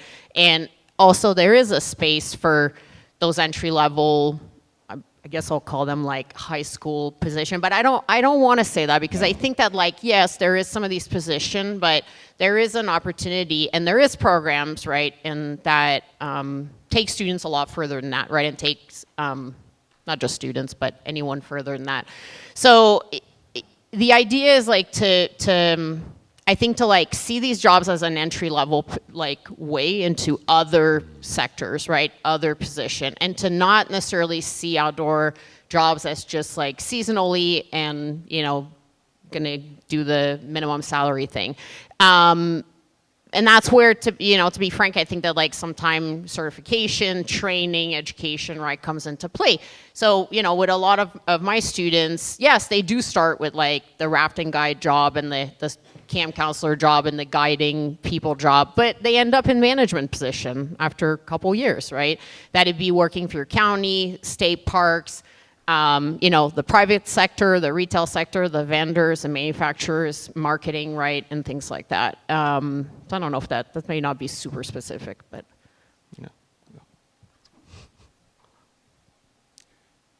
Yeah, and there's we have a culinary program with Woodland College at their Clear Lake campus, and it's a great entry point into the labor market here, especially for younger folks, and their careers can transition. And we also have a strong entrepreneurial system here with a lot of people that make it work, and sometimes it can be operating multiple businesses, and so that's how you deal with the shoulder season. Otherwise, it's kind of having multiple lines of business within one firm. And Six Sigma is a great example of that, but there's a bunch of kind of smaller versions too of how they make it work. And I think that kind of that economic mobility the recreation economy can provide is really important, especially for younger people.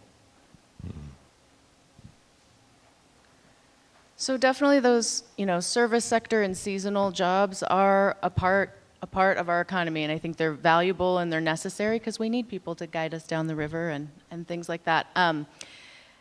And there are going to be people with, training and some workforce development opportunities that would move into a management position. And I also just wonder, and I'm curious about, those people where the seasonal job works for them. They're able to raise a family and garden at home and take a yoga class in the middle of the day, things that I'm not able to do with my current full-time salaried job. And so, when I think about Humboldt County, we have a lot of artisans and people that sort of, I guess, out of necessity, but also out of work-life balance desires, have different little jobs, and they're artists and craftspeople, and they sell goods at farmers market, and maybe they have a seasonal job, and they do have more of an income earning job that supports their family. So, while definitely there are going to be people that have that drive and motivation, and with proper training would want to move into more management level positions, I do see value in work-life balance and in people that want those fun seasonal jobs of guiding a raft down the river, and then in the winter focusing on another type of trade or craft, or running their own farm and gardening and taking care of their family. So I just wonder, and I'm curious about seeing the value in that and recognizing that everyone should have economic opportunity, and then it might be a choice to have. He's coming for you. He's coming for you. All right, I only heard it once. And I didn't get an accurate target, so you're off the hook this time. Yeah, so I just think we should be curious and not totally, want to put everyone in management positions. I mean, the fact is that we need a variety of different jobs. Obviously, it would be helpful if we all had health care and, we all had, sort of a basic living wage where we could survive, and you could be a rafting guide seasonally and take care of your family in the off season and have a good life that way. So I think there are other larger issues at play that make those seasonal jobs and service sector jobs, less attractive, or make us want to think, we got to push everyone into management. But there's also benefit and a choice that people should be able to have that could be valuable. Yeah, I loved my seasonal jobs. Like, I did it for a long time. But I did want to say also, for maybe in terms of examples. So, I think some of the things that are really powerful. By the way, you don't need to be in college to do one of those. Is internships, right? Like internships and assistantships programs. And I've seen a lot of people. I've I guess strong outcomes with that, right? The idea of going to work for an organization, a county, right, whatever it is, and having something organized that allows them to learn and to kind of move through. And I know these can be a little bit smaller scale, but you can do larger assistantships. So that's one of the things that we do, and our students that go through our outdoor assistantship program continuously have zero issues finding work and good work. If anything, they have too much and they have to say no to things often. But yeah, so I mean, I think there is some some stuff out there. The problem I think right now is there's no concerted efforts around I think workforce development in the outdoors. And to be blunt, I think that often employers don't value some of these programs in the outdoor sector. yeah, they don't really, yeah, like maybe I just leave it at that. But yeah, so it's something I'd love to see change, but it seems to be something that maybe needs some education on. Well, thank you. I mean, you all raised some really incredible points there. I mean, I think we do see mirrored in other places. Like I know New Zealand's outdoor recreation scene has really looked heavily at what you were saying, Elaine, about maybe we need to embrace the flex. Maybe we need to lean into this in different ways. Obviously, like giving people like career pipelines for moving up to management is still a huge part of that process. And also, I really appreciate what you were saying, Jen, about upskilling is a huge part of the industry, right? Like go up.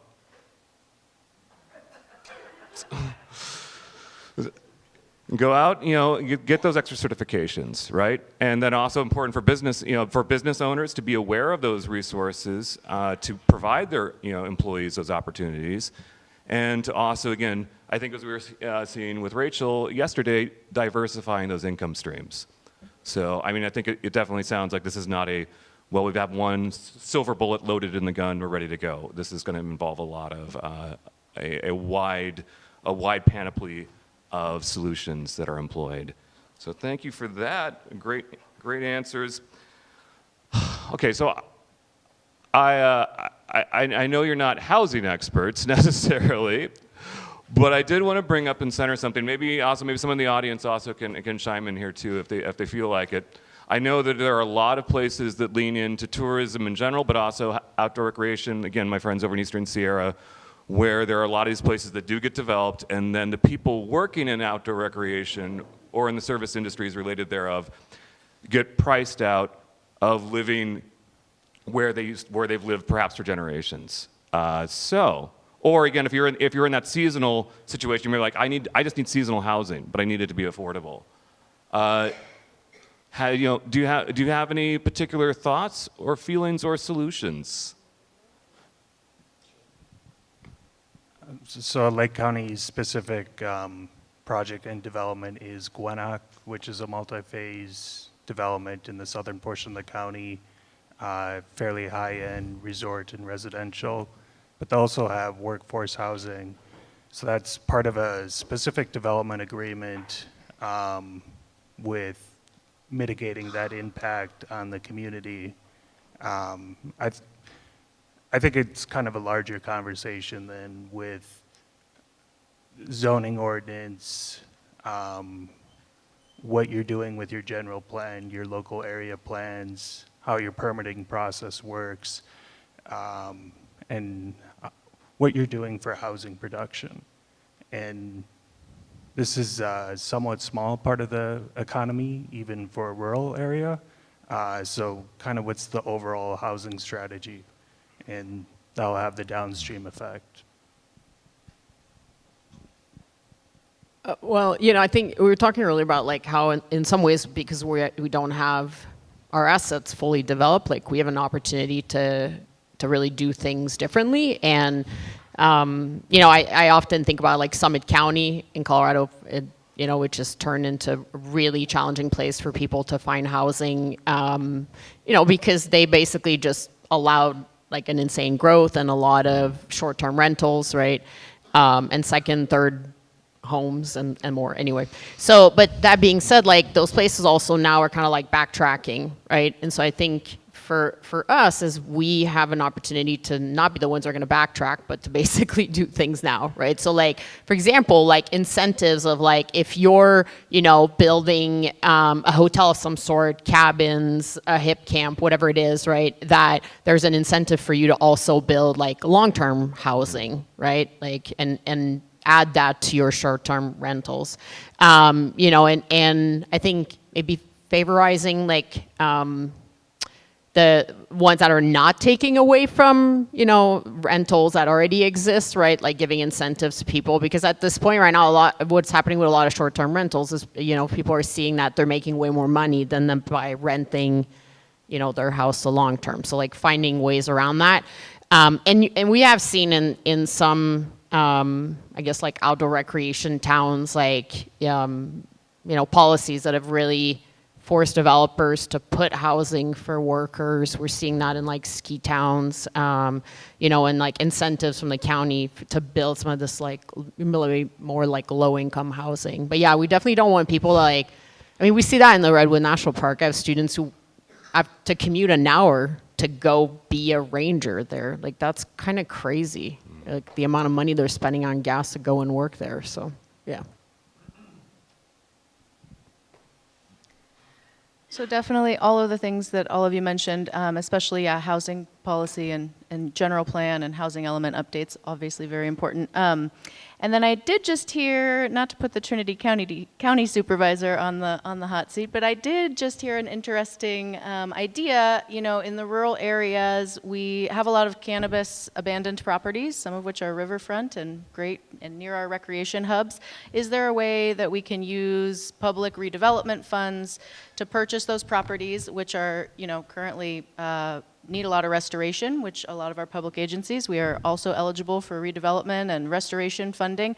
Can we rehabilitate those, and can we put deed restrictions on those parcels moving forward so that they stay at a below market rate for certain sectors of the population, whether it's, you know, long-term housing to support certain industries, farm workers, whatever the need in the community may be. So I think there are some creative solutions that we can think about in terms of using our public funding that we have access to rehabilitate some of these properties in our community that are abandoned and contaminated, to restore them, and then also to be able to fill some of those needs that we have in various industries, not just outdoor recreation. And how can we continue that into the long term by putting deed restrictions that transfer with the title of the property so that someone doesn't just rehab it and keep it for worker housing for 5 years and then turns around and sells it for a profit. So I think there are some good models coming up that we may have a good example of coming out of Trinity County here locally soon. And so those are, you know, ideas that are worth exploring.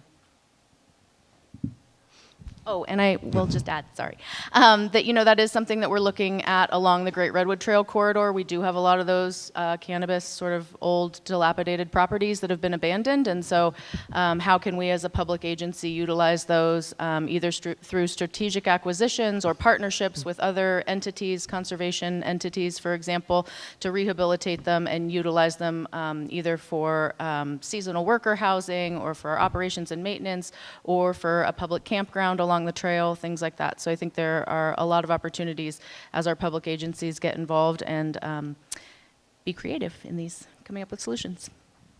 And thank you. I just really appreciate the emphasis on the creative solutions part, and that is the opportunity we have with this open-ended development here. You know, think about some housing trusts.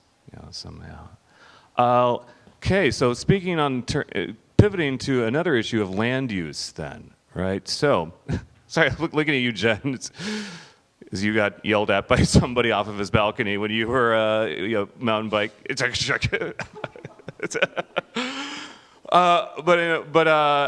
you know, with the issues we come up against, I mean, one thing is obviously, and I think also, Lane, I mean, sure you could speak at length to this about like the interface between private landowners and public land use and development of these sorts of projects and things like that and how the land is used. And I also want to center something that you also mentioned, I really appreciate you bringing that up too, is that this land has never been empty. And that the tribes are here, they've always been here, and that any time that we are talking about outdoor recreation in those spaces, that they absolutely have to be centered in those conversations. So I'm wondering if folks might be able to chime in on land use and land use issues in the sector.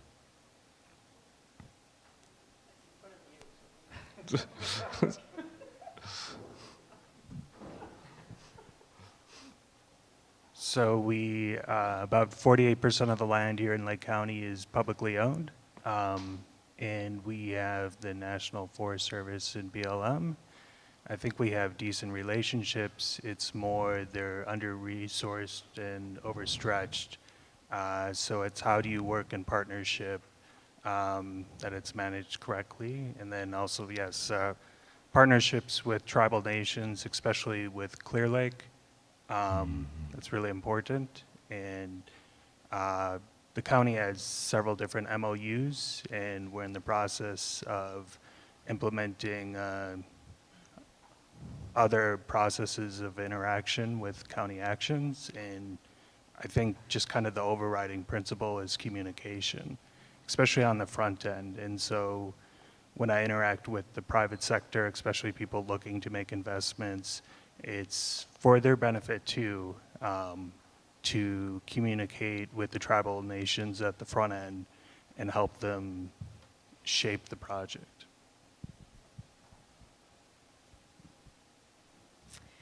Yeah, so along the Great Redwood Trail, we have a variety of land uses. We have agricultural and working lands.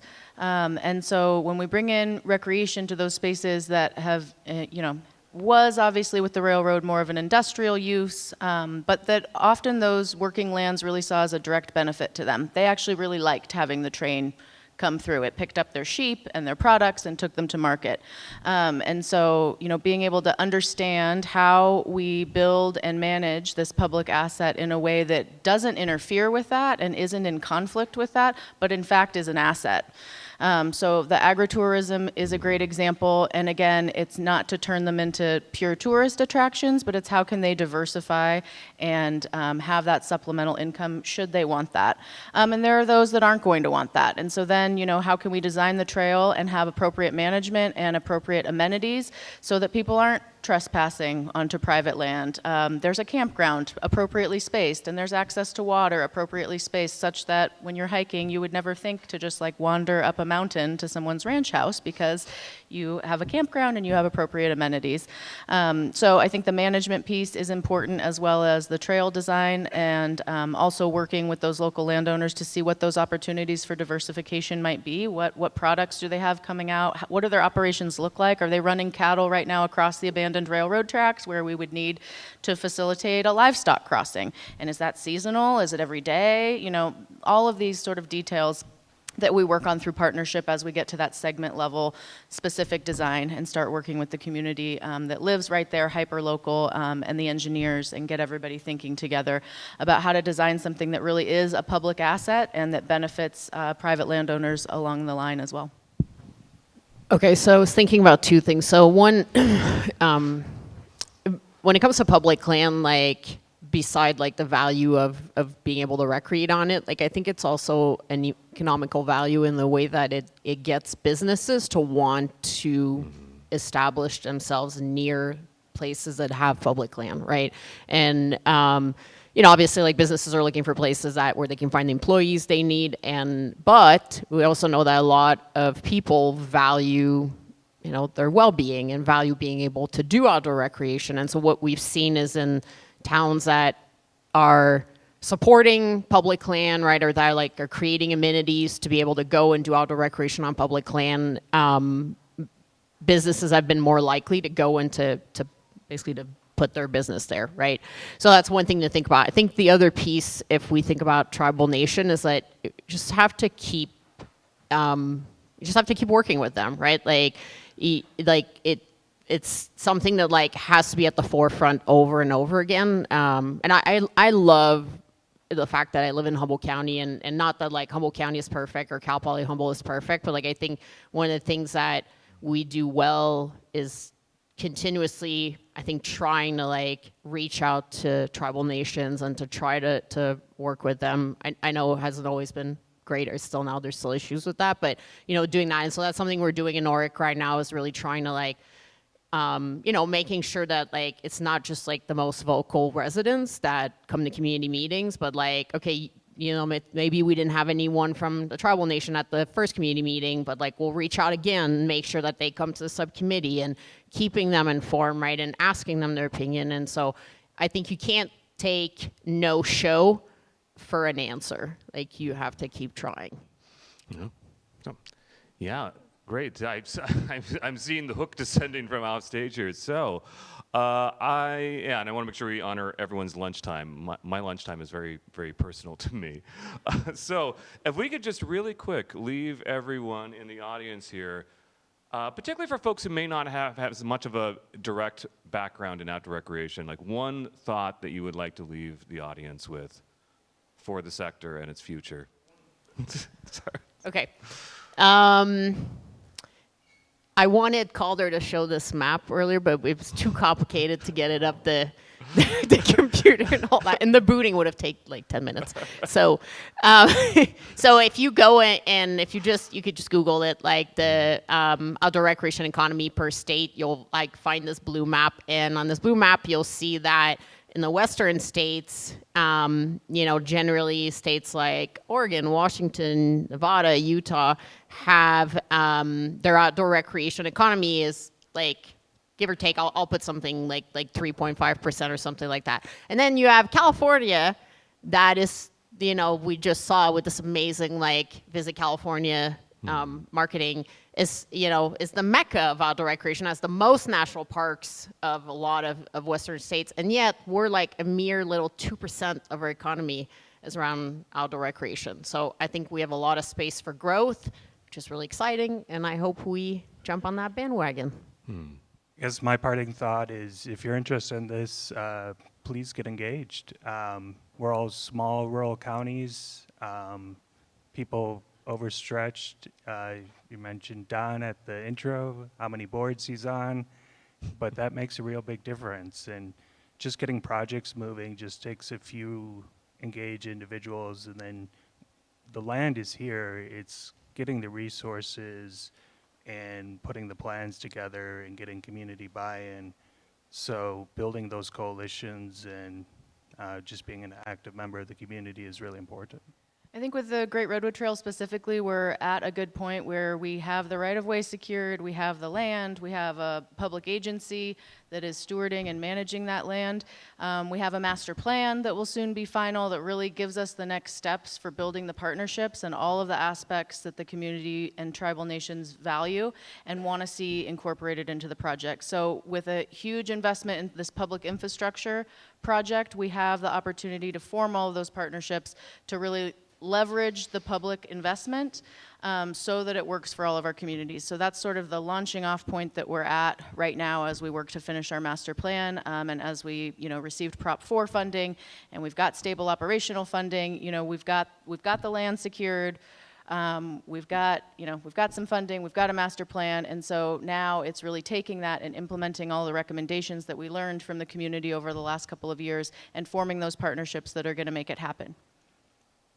Great. Well, thank you. I think that's a lovely thought to end on there is we have a lot of potential.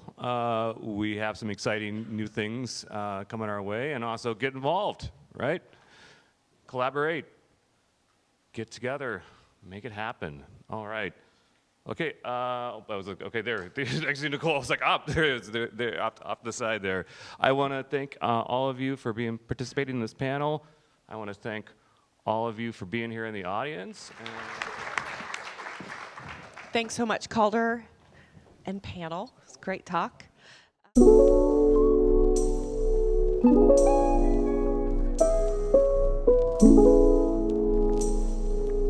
you.